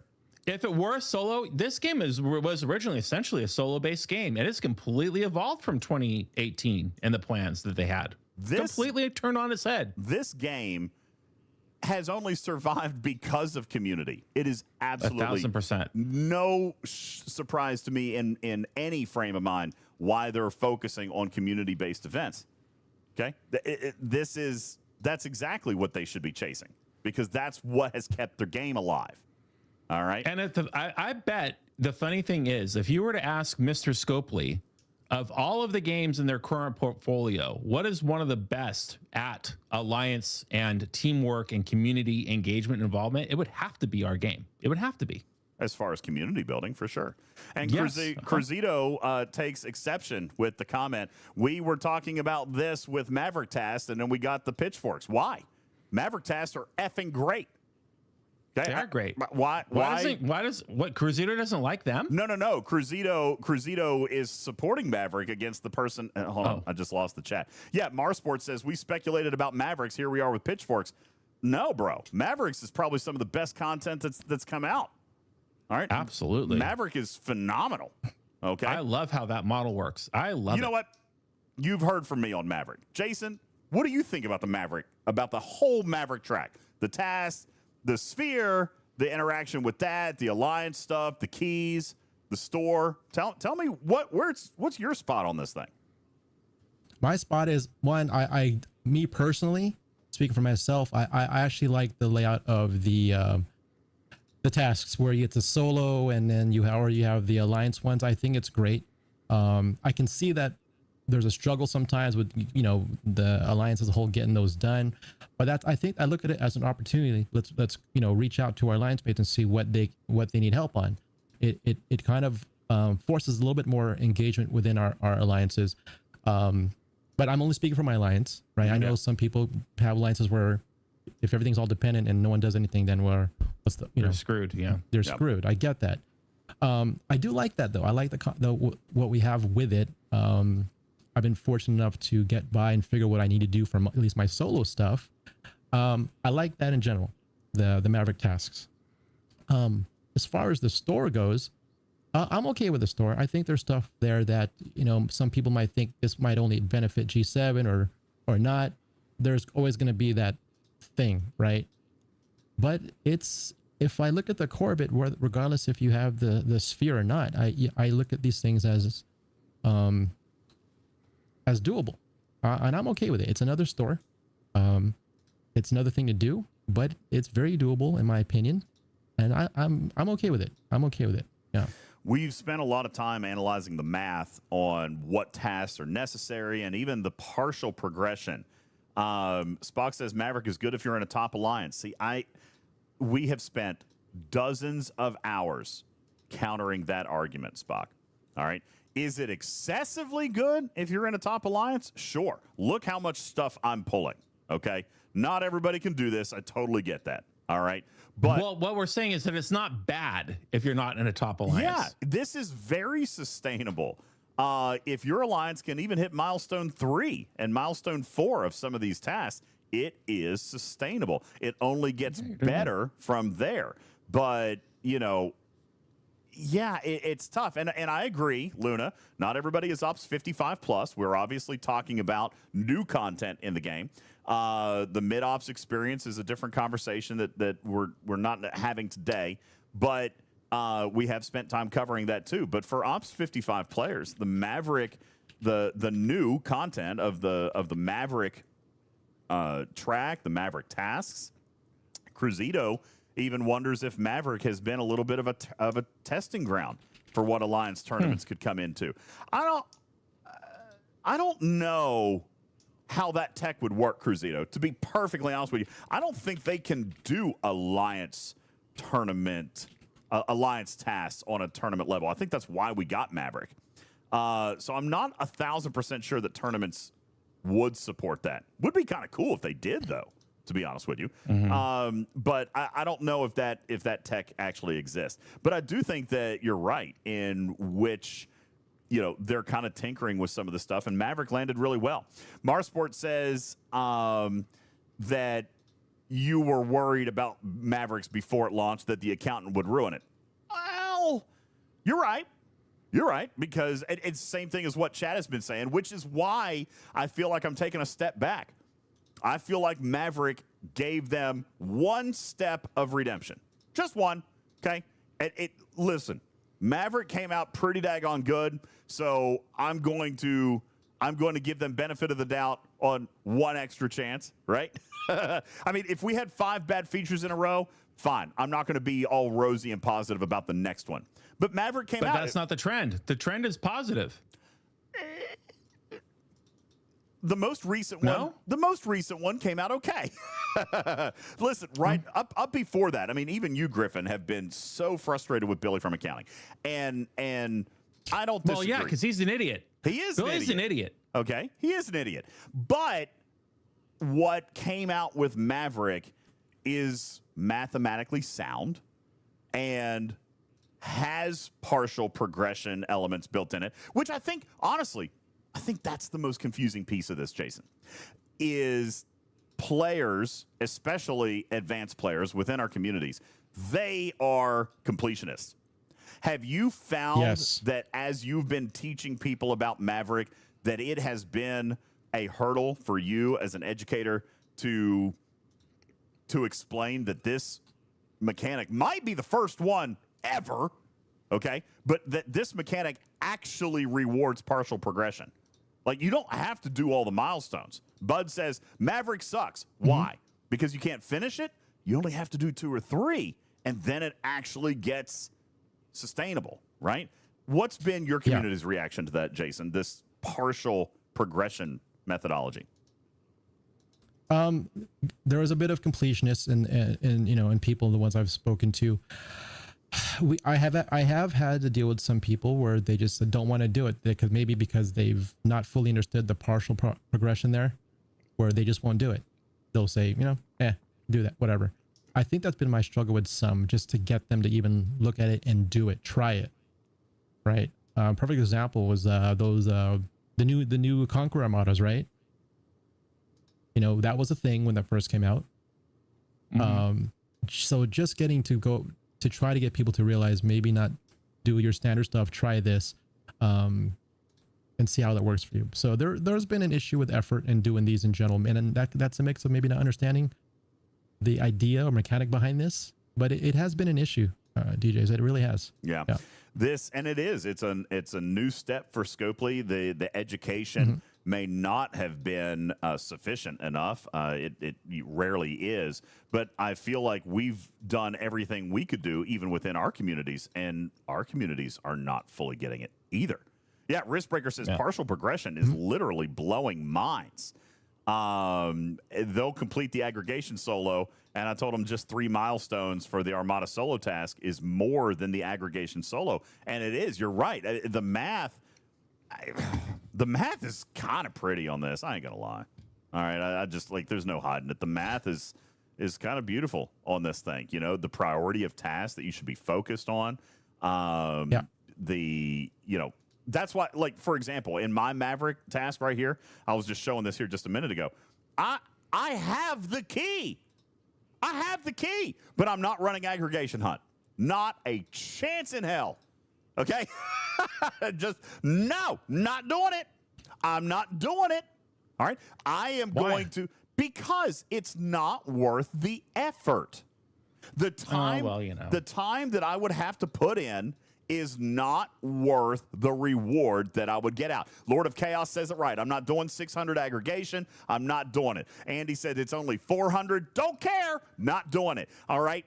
I'm not doing anything in the hundreds. Not doing it. But you know what? I will focus my attention up here on this top one. And this is what Riskbreaker's pointing out. Is that the amount of credits that you earn, not that one, the amount of credits that you earn in this is exponentially higher than these down here. It is. By 300%. So we shouldn't be focusing on these tasks down here. They're the icing on top. The icing on top. Okay? Guffa says, A, you're lazy. But correct. Oh, well, Guffa. But no, absolutely. But B, a perfect example, is that you can choose what to do and not to do. And I do. I do exactly that. It's just not something that I'm willing to spend time with. I use my Dauntless, but you're right. I prioritize my Dauntless elsewhere. My Dauntless lives in the mirror universe. It's just not worth it. It's not worth it. Listen, I have credits. I'm not short on credits right now. I did actually tier up one of the officers and drop 25,000 credits, and I still have 30,000 left over because of the way I'm working this. Now, granted, I totally acknowledge that my alliance is powerful. Totally acknowledge that, okay? Mm-hmm. I'm earning more credits because my alliance is powerful. But we've done the math and shown the partial progression and even retrieving, all right? One of the biggest critics of the Maverick store, I let him lay out every single variable that he wanted, and we still proved that it could be done. We certainly did. So I think I think that this, Jason's right, and this is a piece of this that is just going right over players' heads, is that you don't have to do everything. Don't have to. In fact, you have more peace of mind and happiness if you don't. When I did my little stream earlier in the week, I made that exact same point. You don't have to. In fact, I have more fun than I would trying to accomplish everything in the game because you some things you outgrow, some things just aren't worth the squeeze. And if you're going to do something in this case, you got to do that Armada one because why would you not? Sure. Now, Icon says the problem is some of us like to do it all. Hey, that's great. Yeah. I love that. I mean, yeah. But should you be able to automatically without progression? And right there is where I might step apart from you, Icon. Yes, you want to do it all. That's great. But we can't do it all the time in every single game. Like there's always a boss we can't beat. There's always a weapon we can't have. There's always that one mission that we can't do because we don't have the right gear yet. Okay? Sometimes we've got to work towards a goal. That's the same way. I don't know, Jason, when you went to G7, my story entering G7 is very well documented. I went to G7 woefully unprepared, did not have Seska Max, didn't have Suitor Max. I couldn't do my dailies for like 5 weeks. Yeah. I don't know. What was your experience going into G7? I went in, and that was the most exciting thing about going into G7 was that I couldn't do everything. I finally had a goal to work towards. Did you experience that, Jason? I did. I was doing it the same. I was watching you do your 10 kills while I was trying to do my 10 kills. And ultimately, once we got it done, after dealing with the despawns of those hostiles while we were trying, right? I accepted that I'm squishy. I knew I was gonna be, but I didn't do my what do you call those, the veil dailies for a while, the 50 kills or whatever we had to do. I accepted that. I was cool with that. Sometimes my completionist was like, no, go. I tested this. When I got to the point where I can at least kill one, I was doing one ship, one hull, 50 trips, either manually or 50 disco summons, whatever. just to see what it would take, just to see, right, what it would take, my patience level, how it would go. Nope, went back to just not doing it until I was. You were definitely in charge of the NTE resistor schematic at Fry's, because you'd be the only one in that store who'd probably have the patience to do that. Yeah. More inside jokes. Yeah, no, 50 hostels, 50 trips. Yeah, I'm out on that. I'm out on that. But I was okay with it. I knew that was going to be a thing. I was okay with it. Sure, I'd miss out on some Sigma stuff. That's fine. I did my other stuff, and I got my dailies done, my tokens. Woo. It was good. Yeah, it was good. I'm proud of you, man. That's impressive. Yeah, that is. That's fortitude right there, is what that is. But that's why I think that, again, this is a slightly different type of game design than what we have been accustomed to. Totally agree with that. But I'm not saying that it's not necessarily a bad thing. Now, I don't know what Alliance Tournaments is going to land on. I'm going to reserve judgment until I get to see it. I'm not. I am hopeful, I guess, in my wrap up. I'm hopeful, Jason, that if the rerolls are drastically reduced, which they should be, if the Alliance Tournament task is more, the task board is a little bit more balanced. All right, that needs to happen. Yeah.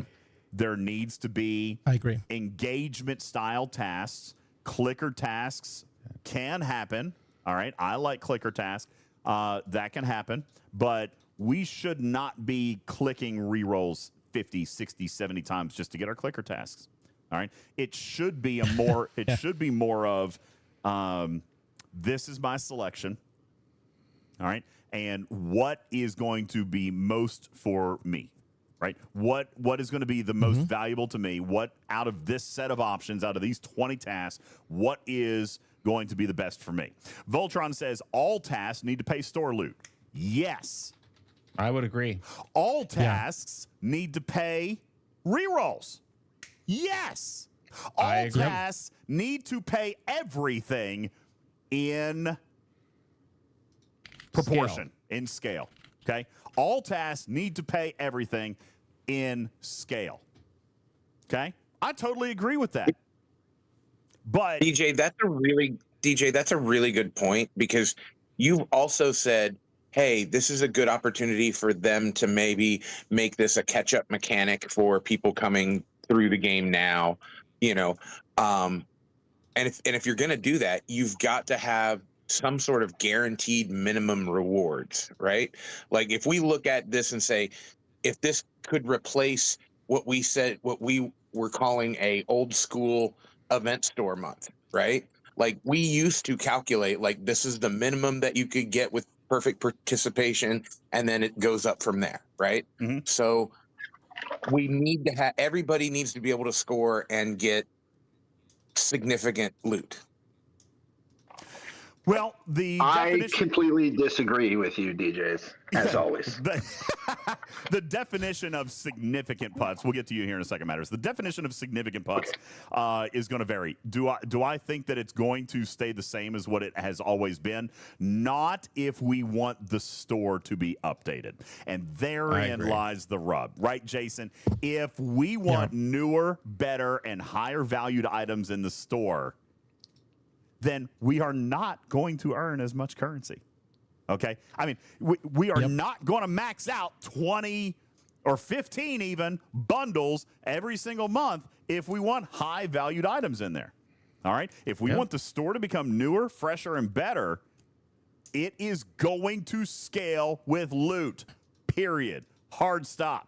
All right? That's life. That's just how it is. I mean, I'm sorry that's not what you want. But that is economics. All right. Matters, we don't get it all for free. It doesn't work that way. Matters, tell me why I'm wrong. Because Riskbreaker and Cruzito are agreeing with you without even having heard your argument. So tell me why I'm wrong. First off, thanks, guys, for your support. I appreciate it. I disagree with you saying that every task should pay out credits. And see, I think Matters agrees with what you just said at the end. Why shouldn't they? And I agree with Matters on that. Yes. Why shouldn't it? Why shouldn't they? I think it's good to be able to use the incentive of credit income to try and get players who can do higher point tasks to actually do them. Okay, The biggest challenge to higher me is point not people not tasks- engaging. It's people just lazily doing a couple tasks that aren't paying anything, and they don't care. Okay, So I said in proportion. I said in I proportion. know, but we need to be. Yeah, but then you also said significant, and you contradicted yourself. No, I'm talking about significant loot payouts. Listen, right now, a 10,000 point task pays what? 4,000? 4,400? I think roughly. 4,400. Okay, Yeah, 4,400. All right, that's a 10,000 point task. So what should a 400 So make a point? 750 pay 500, and then I'm cool with it.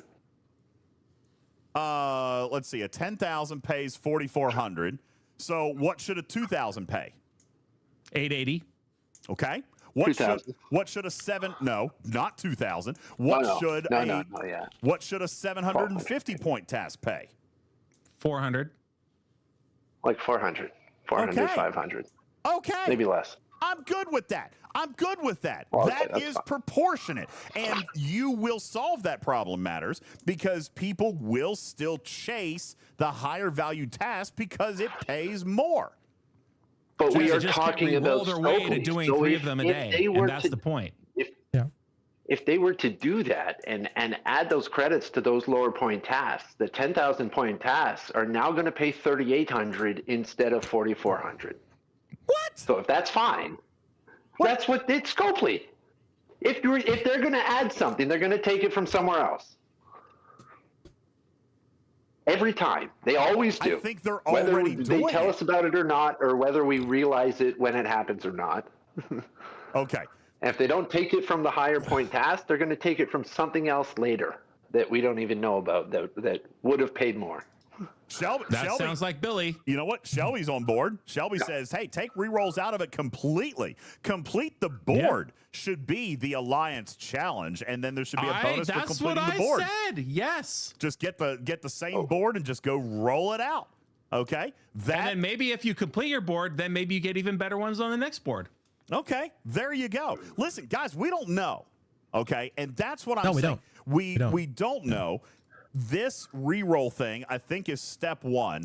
I think it can be a good thing, and there are good ways that this can be reimagined. Matters, I actually don't necessarily. I don't fully disagree with you.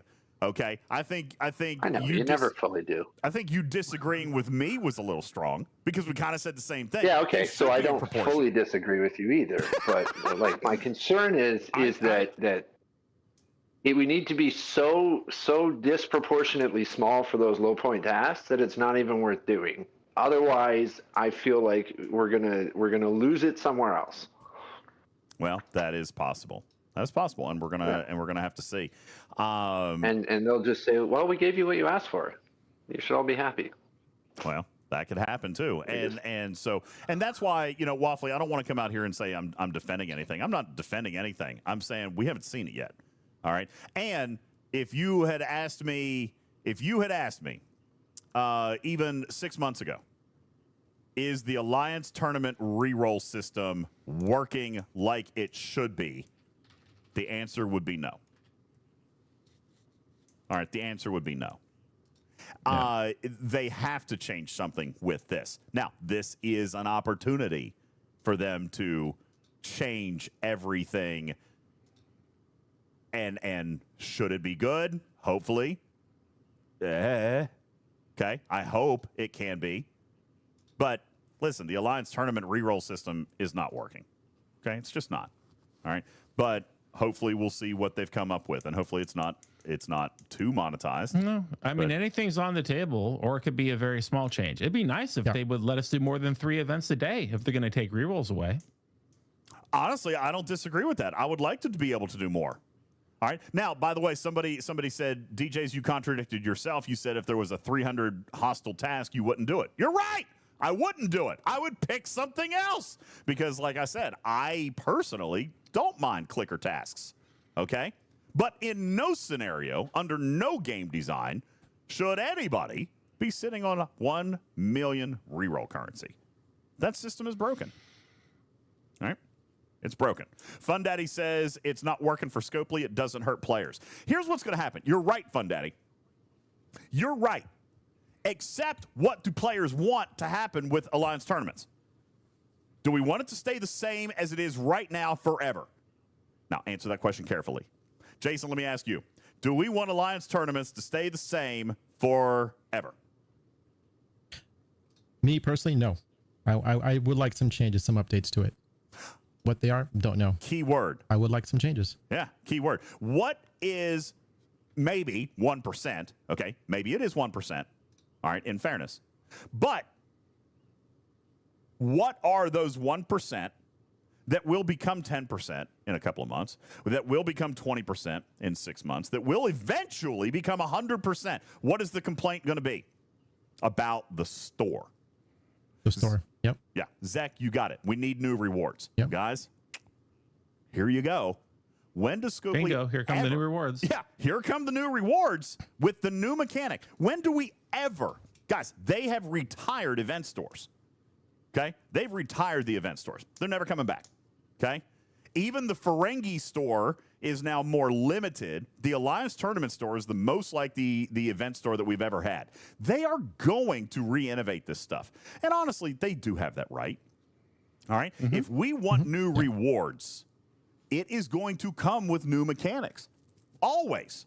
Period. Forever. Like that is, that's how it works. Okay? That's how it works. And Shazo, that's not accurate. He says we're sitting on that many rerolls because it takes 5 minutes to resolve a reroll. No, it doesn't. No, it doesn't. And that's not why we have 1 million of them. All right. That is a one year. It did. That's a 1 year old problem, though. I mean, it does take a while, but does that stop people? Does that stop people from getting their 10,000 point tasks? No. No. Okay. And it's way better now than it ever had been in the past. Yeah, we're still going to do our 10,000 point task. I still score 150,000 points every single time because I'm going to re-roll until I get my clicker thing. The point is, I'm actually doing the 3 10,000 point tasks every single day. And by the way, let's talk about the economy. Yeah. How much does it cost to do a re-roll, Jason? Was it I forgot, 10,000, right? 1,000. Wasn't it? It costs 1,000 to do a reroll. Yeah. So how many rerolls do we get out of completing a 10,000 point task? 12. We get 12,000. Oh, okay? from the task. From the task. Yeah. Does anybody ever have to reroll 12 times or more to get the task that they want? This. Yes. Okay. Does anybody? I did it for. I will tell you why I did. I'm saying yes to that, DJz. If you want. Okay. So on day one do people of the Alliance ones, how do you have 1 million? I'm telling you, on day one, the first things I try to get done for strategic reasons are the Epic Dominion and the Epic Borg, the 500 Epic directives. Because if you do it first day, there's a chance you can do it again on the last day or whatever day after the cooldown. And I will re-roll until I get those day one. So, and sometimes it is more than 12. I will say that. Okay. For those two. Yeah, if you're looking for one specific, I suppose so. Yeah. Yeah. I don't. And I look for just to be fair. Yep, that's fair. That is fair. Yeah. I hadn't considered the Borg and the Dominion one because they never show up, and so I just go with one of the other big three. You know what I'm saying? Like, actually, I go with the others: Temporal Disruptors, Material Spend, or the other one that we aren't going to mention. Okay. Yeah, Andy's like, I'm with DJz. But now I do understand. I do agree. The Borg and the Dominion ones, they don't come up very often. That would be more than 12 if you're trying to roll those a bunch. I get that. Yeah. I think if you're looking for something a little broader, just in the form of, is there something I can do, then it probably doesn't take 12. Okay. Manxman says, Yeah. my guess is those are going to be gone now. To be honest with you, I think they probably will be, Manxman. They probably will. Yeah. I think so. I think they probably will be. But that's why I'm not gonna just serve them up on which ones they listen. We've talked about the material spend. They know about that one, right? And they know about the temporal disruptors because the whole DTI gate, right? They don't know about the other one. I don't feel like they super duper know about the other one. So I'm just gonna leave that one. About Just in what case one? That one. The other one. The I other don't know one. what you're talking about. Yeah, no, the other one. I don't think they'll get rid of the epic ones because the epic solo ones because they show up so rarely. They are not why they're not like breaking tournaments. You're the other right, ones Matters. are. You're right, But, Matters. You know what is breaking Like get rid of the tournaments? temporal disruptors. Temporal That one's disruptors. breaking tournaments. That's breaking tournaments. Okay? Temporal disruptors breaks tournaments. You know what else breaks tournaments? Accumulate materials. That one breaks tournaments. Okay? Honestly. Oh. No, it doesn't. Sure it does. That's my favorite. Absolutely. It's That's also why. also my favorite. Because it's broken. It's also my favorite. 2-for-1 says if they get rid of temporal disruptors, tournaments will be finished. No, that's actually that people aren't going to like it. You're right. 2-for-1. People won't like so catastrophic. it. People won't like it because that's the easy way to farm it. Okay, that's why they're not going to like it. But here's the deal: if we want newer rewards, better rewards, listen, we also can just let Alliance tournaments die. We can let it die. We can let the store stay exactly the way it is right here. When you're done with it, you're done. That is also a possibility. Okay? We actually talk about mechanics that we like to let die. Okay? But you're right, Marsport. Coda, hello? They don't like you guys hoarding stuff. Bingo! Okay? Fun Daddy says, why is easy bad? Because it's not engaging. All right? It's really funny listening to both sides of these arguments because I see it in chat every day where people are like, okay, I don't do any tasks in Alliance tournaments because I get nothing out of them. And then other people are like, do your stinking task. Yeah. And it's people are bored and then people need the rewards on the other end of their team. And it's like, well, we got to change something to get more engagement. So risk. Here's the thing, DJ. Yeah, go ahead. Here's the thing, DJ. The only reason why we are hoarding our temporals and saving onto our choice tokens and all of this, right, is because those are the tasks that pays the most stuff, right?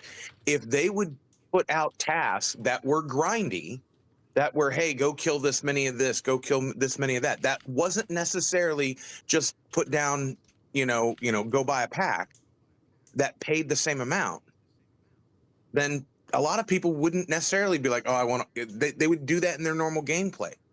If they're going to take away this stuff that we can do and farm easily to get the rewards, then they need to also put in tasks that we can not grind easily, but that we can, that are attainable to get the same amount of rewards if they want to keep this engaging and if they want to keep this as a mechanic to get caught up on things. Because the last thing that they want to do, the last thing that they want to do is put stuff in the store, make it more expensive and give out less loot and then say, yep, here's your way to catch up, because then nobody's going to ever catch up that way. Except, Putz, that's exactly what's going to happen. Okay? If you want newer stuff, the higher value stuff, it is a catch-up mechanic, and it can be a catch-up mechanic with what's in there. How many times do we see faction stores change, guys? Right? A lot. But we don't Never. see. Never. But we don't see. Oh, here's. But we don't see. Here's the new officer. What we've never seen is, okay, here's the 2-month-old officer going into whatever, the event store, the Ferengi store, the whatever. They're still the same price, right? It's not like, oh, you're the most newest, so you're going to be a little bit more expensive than all the other ones that are still in here. That's right, Sugar. Right. Never. Doesn't happen. Because Putz, when they do that, people complain out the wazoo. Because it's like, oh, everything in the event store should be approachable for all people. And there shouldn't be a premium on anything. Like, how many times have we complained about the word premium or tax or anything like that? So it's like, as soon as they put something in there for a different price, people will bring out the pitchforks. Yeah, here's Well, the that's deal. what I'm saying. Like, yeah, that's not cool. But yeah, go ahead, DJ. I'm sorry. Well, You just no. So said they should, though. I know that was the exact opposite point. I agree that there should be grinders tasks, which is exactly what Matters and I said a minute ago. There should be grinders tasks that pay loot. That's one of the biggest problems with it now is that unless you get a 10,000 point task, you don't earn loot. All right, and that's crappy. All right, that's a failure. That should be changed. All right, I agree with that.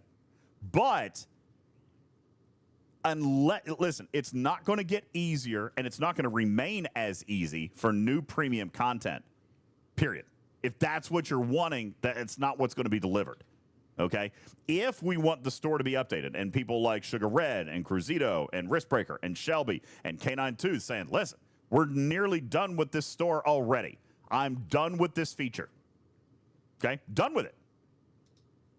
So how are we going to get those players back into engaging with this? It's going to have to be a redesign. It's going to have to, and so that's exactly why I think that they're doing this entire refresh. Okay, entire. Maybe I misspoke. But let me try just one more time. Let's say they put in an officer, an epic officer, right? That's been in the game for a couple of months, whatever, right? They want to put in something from like 4 months ago, right? Its cost in the store should not necessarily be significantly more than any other epic officer that is already in the store. That's what I'm saying, right? I've never. Okay. I mean, look at the store now. Like, are there significant differences in epic officers or primes? They seem to be around the same amount of cost for either whatever the unlock is, right? Yeah. Okay. So that's what I'm arguing for, is to keep the cost relatively the same. Okay. I don't want to see no problem. I guess Jason's got to go to the bathroom. Yeah, sorry, I saw that. Sorry about that. I was trying to let you go. Here, I'll flip camera. Oh, he's got his own screensaver there. He's gone. Yeah, he sure does. Putz, okay, fine. You can have it your way, and the store will never have new items added. There you go. All right, that's the problem. That's 1,000% the problem. Okay, and by the way, I don't mean premium content. I just mean updates. Right? I mean changes, new things. Okay. Anyway, listen. At the end of the day, we don't know what's coming. It can be a good thing. That's what I'm hoping out for. Okay, I'm holding out for that, Griffin. I want it to be a good thing. I'm hoping the tasks are easier to read. So something that people have been mentioning is that sometimes their teammates just do whatever because that's the thing that they click on, and their teammates don't want to read. So a lot of the people in these conversations, whenever we talk about them on stream, are the 1% of players who actually engage in this type of content. Yeah. So being able to read the tasks and understand sometimes what you have to do is not that easy, or just finding one. So maybe they're changing the rerolls to make it so that these tasks don't just disappear all the time when your teammates re-roll them. Maybe they're changing them so that it's easier for people to engage in the actual task. Yeah, and I don't know. That could be good. It could be. Could be. I'm going to read these last couple of comments because they're very universal. Draven, Andy, Luna, all say the same thing. You can update the store without redoing the format. That's the trade-off. Okay? You guys are wanting everything. There's no compromise there. And that's kind of exactly the point that I'm making on Scopely's behalf. Okay? It is, if we're going to keep this alive and continue updating the store, then it has to remain current. Look at Cal as an example, an extreme example, but look at Cal. Look at Mining Monday. Okay? Fun Daddy says it's not true, but it is true. Okay, mechanically, it's not true. I agree with you, Fun Daddy. Mechanically, it's not true. But from the gaming perspective, from the economics, the design side of it, yes, that is true. Okay, Luna, I'm not advocating. There's no advocation here at all. All right, but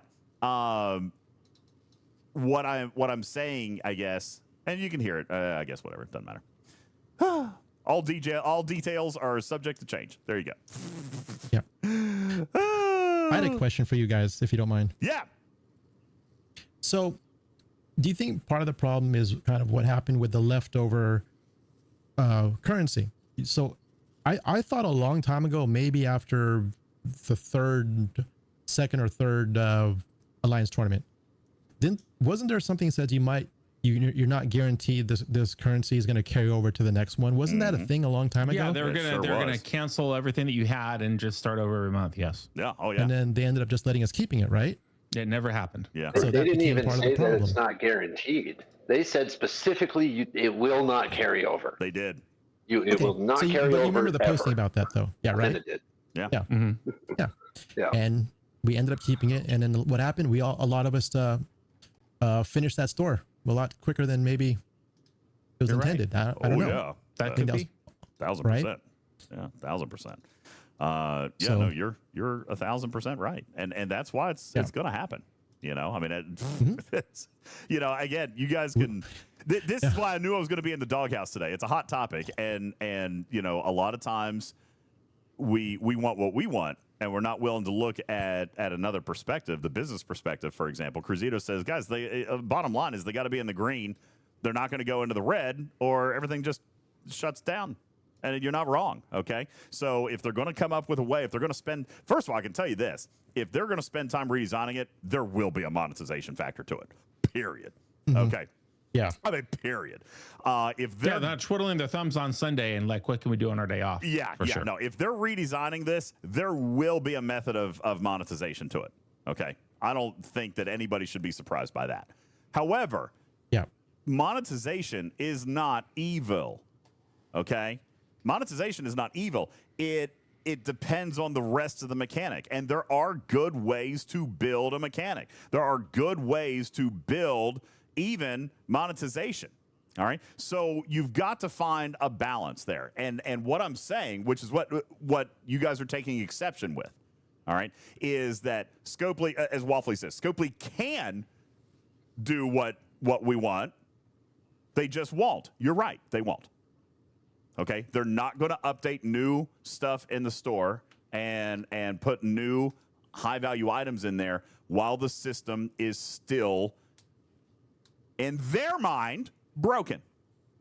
All right, and listen, as Jason just pointed out, I mean, Alliance tournaments they're pretty broken. Okay, I mean they are. It's a jackpot for us. We love when it comes because it's a jackpot, right? Yeah. Good greed. Greed is eternal, says Polar Bear. Yeah, no, you're right. I have to fundamentally disagree with the comment about Scopely being predatory and being predatory to players as a result of the hypothetical changes we're talking about here. I also have to disagree with the comment, greed is good. This is not greed. Greed is eternal. You guys got to turn off CNN. You're killing me. It's like, sorry, this is not socialism. You're not going to get all this shit for nothing. I don't know what to tell you.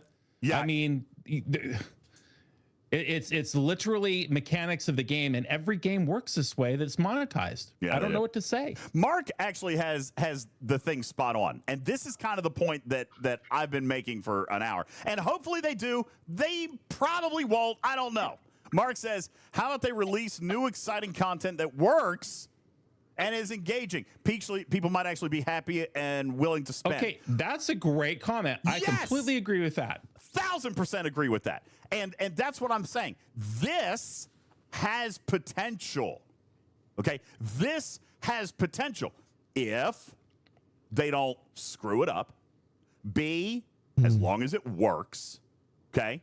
C, it has to be something engaging or something interesting, something that we're willing to do. Yes. Yeah. Okay. All for it. You're asking a lot. All for it. Well, but that's what Mark are we, says. though? Are we? That's what Mark is pointing out, right? Like, if they can deliver that, they will make money, and they haven't been doing that. All right. So that's the warning. That's the problem. All right. Bingo. If they accomplish that, with an Alliance Tournaments refresh, then great. And we probably won't be complaining about it, which is why I am going to reserve my judgment until I see the mechanic. All right. And in fact, my optimism comes exclusively from the Maverick tasks and that whole model in the Maverick store. I think that they're on a positive trend. Yeah. And it is a big if. It is a big if, Fun Daddy. I agree with that. But it is a big if. If Alliance tournaments, because I guess where they are right now is not where really anybody wants them to be. Okay? We want them. I do. 100%. I don't want them to change anything. Well, then you'll be done with it. No. In a few months. Matters. Yes. I'm fine with that. I think it's fantastic for the people to whom it's relevant. It's fine that people get done with things, even when they're as fun and engaging and well-paying as Alliance tournaments. I don't think they can make Alliance tournaments so that it's fairly rewarding for all alliances of all ops levels and reasonably competitive for them. There's going to be alliances with this refresh. They're going to add a bunch of tasks that are going to show up that you really can't do unless you're G7, and there's going to be stuff in the story that isn't going to matter unless you're G7. At the same time, people who are down in their 50s and whatever, they're going to lose probably stuff that they could do before that won't be there anymore. They'll lose some of the very rare, like those epic solo tasks that I think they shouldn't get rid of. I agree with you that they're probably going to, but they shouldn't, because there's a lot of players where those are the only 10K tasks they can do. Well, a refresh is going to make it not good for the people it's currently good for some of them, I'm going to say. And it's going to make it better for people that it's no longer good for. Well, we don't know that. Benefits me, but I know. I just don't have faith that they can manage to pull it off without it ending up being like that. That's fair, but we got to watch our facts right here. The line is in the sand. Personally, I disagree with it should stay the same, but a lot of people in chat say that it should stay the same and that it should be a feature that dies. But that's it. If it stays the same, it stays the same, it'll be a feature that dies eventually. As you just said, you'll be done with it. Okay, so I'll be done with it. It dies for me. I don't think it would die as long as there are people in G4 and G5 and going through G6. Now you see. Now you hit the nail on the head. That's exactly right. As long as there are people below their ops threshold who have not caught up to current content, that type of mechanic can survive. That's exactly what they are not trying to do. That's who it's supposed to be for. No, I disagree. No, I disagree completely with that. Not the originally. best thing about this Alliance tournament change is this yet another incentive to maybe focus on your ops level first and get your ops level up to something that is a little bit more current with where we are in the game, and then you'll be able to reap the rewards. How about that? I'm surprised that people in chat want it to go away. It's going to be worse for helping people get up to that point.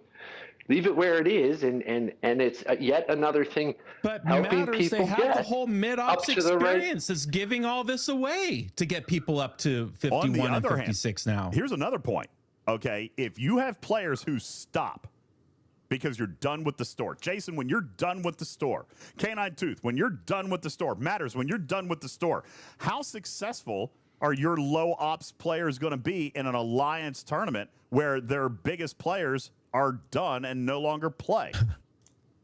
As long as they're growing, they're going to more and more be able to complete tasks that are getting them more credit. They're going to earn less and less and less currency as more people in their alliance sunset the feature. Especially when they keep getting demoted from league to league to league because there are fewer things in each league's store. Yep. Relegated. Yep. Yeah. So, I mean, here's the option. And Strider's right. Participation in tournaments has been declining. So you got two choices. Right? You got two choices. It either stays stagnant and it will die. All right, or they refresh it. And personally, I like the payout that comes from Alliance tournaments. All right, I like the payout that comes from Alliance tournaments, and I would like for new things to be added to the store. I want more Aphelion blueprints. I want reputation. I want new officers. Where are we? Listen, if they end up rotating Uhura out of the challenge track, which they haven't done yet, and I'm surprised. I kind of expected it'll happen. Yeah, I figured. I mean, they said it was going to happen, but where is she going to come from? Okay, Riskbreaker says that's not been implemented yet. Riskbreaker says I'm wrong there. Not why? That I want new things in the store. Sure, I do. Absolutely, I want new things in the store, but that's going to come with a refresh. What $7,000 is DJ's getting, Cujo? And where's my cut? What are you talking about? DJ's taking $7K. Yo, what's $7K? What $7K? Where's my part? Wait, Griffin and I Explain that all to want me. our part. Oh, he was kidding. You're not joking. actually getting the 7K. I was getting my hopes up that there was a bonus of some sort hell yeah. coming along. Yeah. No, listen. Yeah, like where is this? We gotta see what we're gonna have to see it. All right, we are out of time. This took longer than I expected. Jason, thank you so much. Let me get your final thoughts. Where is your judgment now? Are you going to reserve judgment? Is this something that they should be doing? Should they leave it alone? Final thoughts on AT. I think they should do some type of update, but I'm going to reserve judgment until we actually see it live. We don't have enough information from what was posted on the blog. So to be fair, there needs to be some update, at least to the store or something. But yeah, reserve judgment, really. Okay, I think that's fair. I can speculate for the best of you, but Fun Daddy says they don't have to do a massive refresh to keep it alive. Tweaks are all that's needed. Well, here's the thing. Right here's the first tweak. Okay, right here's the first one. All right, and honestly, no more rerolls. Tweak. All new event store. Tweak. I mean, yeah, and honestly, the tasks do need to be tweaked as well, but they need to be tweaked in a different way. All right, if you're going to get rid of the rerolls, then Putz is right about that. If you're going to get rid of the rerolls, then you have to make all tasks pay currency on an equivalent scale to the Alliance points. Okay? Period. I agree. And that needs to be a locked sliding scale. And that should have been that way from day one. But that was our feedback after month one. Now, Fun Daddy has another good idea, which, by the way, Fun Daddy, I'm going to read this. All right? Chat's going to hate you for it, so welcome to my club. Hey, how about just put a cap on it on rerolls? All right. Well, they did. It's 0, Fun Daddy. Congratulations. Your idea has been approved. Here's the deal, Fun Daddy. Yeah. Who says they won't do that with the new one? As a matter of fact, as much as we hate caps, okay, and we do, they are there to preserve future economy. Because I'm here to tell you, if there had been a cap of 25,000 refresh credits, we wouldn't be having this conversation today. Correct. That's okay. right. Notice they did the same thing with Fleet Commander Cisco. All right. How many millions of credits for Fleet Commander promotion are you sitting on, Jason Vneck? I wasn't. I went on and bought him day one. So. No, but I'm talking about not Cisco's. I'm saying why didn't they let us use? Why did Cisco use Sigma instead Sigma of currency? Why did Cisco use Sigma instead of letting us instant max Cisco? Let's throw that question out there. Yeah, I don't know. That's I'm definitely low on the Sigma credits for that. Definitely not sitting on much. I know this because I looked and I can't promote him. You're right, Chris. So money. Why? Yeah. Sigma credits came up. That's exactly it, guys. Why would they let us? Yeah. Why would they develop something that we're going to instant max on day one? Okay, or day one of owning him. In fairness, okay. Show me the money. That's what I'm reading. Oh my gosh, Fun Daddy! Oh, stop it! Screwing players and lining their pockets. Well, you woke up on the wrong side of bed today. No, I mean, nobody is out to get you, Fun Daddy. It's okay. Hold on. They do have to line their pockets, Fun Daddy. It's not about screwing players. It's about developing players. It's about developing positive monetization, which is possible. Okay, it is possible, but you can't have everything for free right off the bat. They got to make money. Otherwise, That's right, Luna. They are out to get your money. That's their job. No, Fun Daddy, that's not whale speak. That's basic business. That's economy. This is not a charity. It's a business, okay? They're a company. They're a company. They have employees. They got to meet payroll. They offer insurance. Their employees go on vacations, okay? They have to buy cars. Okay, they have to put food on their table. We need to all go back to economy school, and your econ professor from 11th grade is shaking his head right now, or her. But now you're right, Fun Daddy. There's a balance. I don't disagree with that. There is a balance that's needed. Should we be getting everything for free? No. That's why this. You know what the balance is? The balance is called you can progress through the track for free, but you can pay to advance. And that is the case. Simple model. Everything that we've been talking about today. That is your balance. I don't know what other balance you're looking for. I would love to hear an example on a future episode of Talking Trek. I'll let you collect your thoughts, and you can come back and tell us what your magical balance is. I would love to hear it. That's exactly right. You can even come on the show. Turn on your camera. Would love to see you. The perfect model. The UltimatDJz School of Monetization. Perfect model has always been. It needs to be available to all. And you can accelerate it by spending. That's always been my case. That's why the Excelsior gets a thumbs up from me. That's why the Borg Sphere mechanically gets a thumbs up from me. It's sourceable from day one. All right. Oh no, Mr. Chris says that's not the model. You are divorced from reality, DJs. That's not how this game works. We do not offer sourcing for free, but pay to advance. No. Well, I mean, it is the model sometimes, but it's also not the model sometimes too. Hey, I got a question for you, Jason. Yep. The new primes, does that pass your monetization test? Let me ask you first, because I gave Borg Nano Night one. Because I gave my definition of good monetization. What is yours, Jason? I don't want you to use my definition. What is your definition of something that should be monetized or not be monetized, or how does a game company do it the right way in your mind? One, at least from my opinion, I think there needs to be, with monetization goes, I think there needs to be a wider spread of the cost for different things in the game. You know, right now I think we normally have like a $49.99 to a $99 pack, and maybe a couple of $4.99s in between. I think monetization should be more widespread in the costs for items, for one thing, right? The other thing too is I don't know how I feel yet about our current setup in the game, where do you want the ship day one, or do you want to wait 200 days? I don't know if that's a good model personally. I mean, you're just basically skipping, you're skipping time. That's all you're doing when you're getting that, right? I think monetization is something that should be done, but I don't think with the jumps in our prices in the current game it's working. Well, 200 days, I would agree. I think that's too much of an ask. I think we've mathed this thing out at roughly 130 days. With the store the way it is, based on Retrieving's numbers. All right. Obviously, your mileage may vary. Could be faster, could be slower. So using that definition, Jason, did you buy the new primes? Are those definition of good monetization?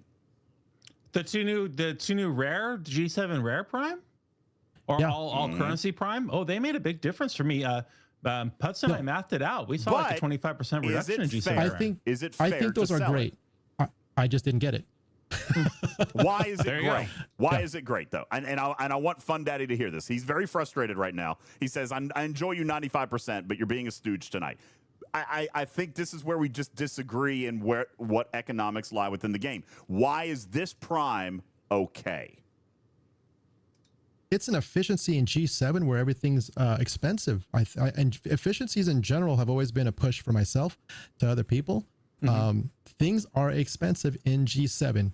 If you said, what did you say? What your example was it 25K savings on mats? Was that what you said? About 25% net on the second tier. Yeah. On this, that's right, because it's Well, I showed an example of my building earlier today because I got them as well. Made a big difference. But why? Why is this prime good? Chris says the prime is great. Shelby says the prime is great. Cruzito says the prime is great. Why is the Prime great? Why is this okay? I think they're saying the percentage is great. I don't think they're saying that the free-to-play accessibility over time is great. There is no free-to-play. There's no free-to-play to this one, Look though, at right? look at the people who you just said the primes are great. Shelby, Cruzito, Spenders. Okay. Right. Yeah. Now, so what is not a pay to win? What? That's it, Andy. Is it the Prime that needs to be free? No, it's what the Prime serves. Okay, it's what the Prime serves. That's why I had such a huge problem with the Disco Prime being paywalled. Okay, that's why I had a big problem with that, because it wasn't grindable. It wasn't grindable. This is different. Okay. But hold on, this Prime is free. What are you guys talking about? The hell you talking about? It literally pays for itself nearly immediately. If you're advancing within the game, the return on investment is return on ROI. Yeah. It's right there. Okay. That is not the definition of free. That's the definition of worth it. Okay, but that is not free. No, it is. No, it is free. It's an efficiency. The next building that you have to build, DJ, you just complained, 125 million Sigma Par steel. 20,000 of this rare thing. You can either pay X to do it the hard way, or you could have those efficiencies and actually save money on upgrading that building. Only if all of my material. That's not what free means. That's not what free means. That's ROI. That's worth. That's buy one get one. By the way, you still got to buy one to get one. Okay, you have to buy the Prime. You can't earn this. Okay. That's the difference. However, as much as, and by the way, this should be perfect evidence that I am clear on my thoughts. I disagree with Griffin, but still say that it's worth it because it is an acceleration model. We're all earning materials. We're all earning progression. All of us. I do actually agree with you. I just wanted to watch chat catch on fire for 30 seconds. Whatever. Some people just want to watch the world burn. Yeah, the smile you have right when you revealed that. It's like all of a sudden I realized. Now that was an efficiency in your guys' frustration out there. Correct. That paid for itself immediately. Yeah. This is why the cow. I don't have it, but this is what I we will call say this. Griffin math, everybody. That's Griffin math. Okay. Yeah. Yeah. Oh, that's funny stuff. I'm sorry. I apologize. I just couldn't help it. I just couldn't help myself. I could tell you were holding in something. I feel bad about it now, but at the same time, I'm highly entertained. Sorry. I will say this in regards to this Prime. I would rather get this to help me save some costs versus just buying a station pack to get more more power steel or something like that. Yes. I would definitely get this. Agreed. I did as well. Yeah. The worth is there. All right. And the reason that this is okay. All right. The reason that people aren't burning the game down over this is because it's an acceleration. Everybody can do the progression that they want to do. All right. But this is worth spending to speed it up. Okay. That's the difference. And that is where monetization for me draws a line. Acceleration is one thing. All right. Paywalling is different. And we haven't had to define paywall for the chat in a long time. It might be time that we have to come back and do that. All right. Paywall means that it is not accessible under any circumstance, period. End of story. Okay. That's not the case with a lot of things right now. The Sphere, not paywalled. Op 73, not paywalled.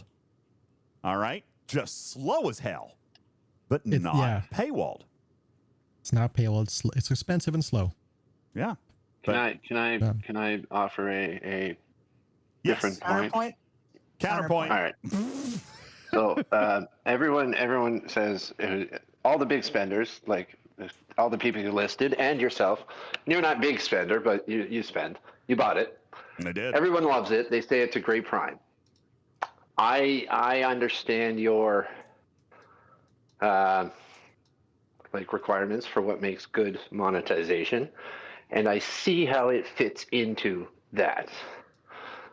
My stance on this Prime is this is like the Dolomite Primes. To me, this is a good Prime if it gets like free-to-play sourcing within the next 3 to 6 months. Otherwise, it's significant enough. It's a big enough efficiency that's going to create a big enough difference in building times that it's just going to create a large chasm between G7 spenders and G7 low spend or people that only get the battle pass or free to play. Yeah. It's too big for it to be okay to just have it pay only and not have sourcing for it relatively quickly. I don't think I'm going to go to make it okay. I don't know if I'm going to go with quickly. But should there be sourcing for it eventually? Yes, I do agree with that. There should be sourcing for it eventually. Yeah, there should be. But it doesn't. Maybe in the Alliance store. It doesn't paywall anything. All right, and that's 3 to 6 months. So eventually. All right, not next month. It paywalls time. Now there is a good point in chat, which is only 2% of the game says 8-bit are in G7, so most of us don't care. But this is the same thing with any other prime. For example. What's a prime 8-bit that I have recommended for G4 or at least Ops 45 plus? Prime Start. Okay. Period. Plain simple. Jason. What are your? I love Prime Start. Why? Why do you love Prime Start? Because there's still things I like to run multiple times if possible. You're talking about the Prime Start bundle, right? Mm-hmm. Yeah, I like my loot. Anything that I can pull to redeem, to trade in, whatever you want to call it, to this day for my needs, absolutely. People ask me, why do you still run the what do you call it, the Rev modders, the Borg's whatever, 3 point whatever, right? Yeah. Because look at the store. What does it give you? Mats. A lot. You can get Mats, RSS, or Sigma, right? Sigma's life. Yeah, G6 and up, right? Especially in G7. It might not be a lot every day, or maybe it is every few days, but I still run them for that reason. So I like having a stash to just constantly pull those. Yeah, I agree. Absolutely. Everyone sleeps on them, and you're exactly nail on the head right. Nobody should sleep on those. That's exactly right. It's RSS. Yeah. And this is why I say, I mean, there's no paywall on resource. This is why I'm saying, like, things like this, chat. All right, and I didn't mean to stir up controversy, but things like this are acceptable monetization. Things like this is where Scopely needs to spend their attention, and they can do it. They are a for-profit company. They do need to be able to make money. What we want is for them to make money doing things like this. We want them to make money doing things that offer us value that we feel good about. All right? As a low spender or as a free-to-play, if you don't want to do that, then you are not kept from anything. That's the perfect model. And yes, it does exist. All right? They don't always do it, but they do it sometimes. And that is where I have been driving today. Fun Daddy and a couple of the others who are frustrated. It's not that I'm advocating for this. It's that they are capable of good monetization. And they deserve to make money if their consumers are happy. Okay? I mean, that's the way any business should be. I want them to make money hand over fist. That means we've got a game for a really long time, and that means people are spending money, and they're happy, and everything is kumbaya. All right? But the problem is, well, Fun Daddy says they believe they have to massively change things instead of tweaks. Well, hell, we don't know what they're going to do. Maybe it is just the rerolls. I think that would be a mistake. Okay? Personally, I think that's a mistake. All right? But maybe that's all they do. Maybe that is the tweak. Who knows? All right? I'm the one that thinks it needs to be bigger than just rerolls. That's my opinion. All right? Sure. And there's going to be a huge range of definitions of what tweak versus change actually is. Yeah. Because what is a tweak to one person, or what is a very good event store addition to one person, is completely boring and stupid to someone else. Well, that's true. That's true. And Chris, here's the thing. I don't want it to be overly monetized. I think that it deserves monetization, but I don't want it to be overly monetized. I want the way it works with primes.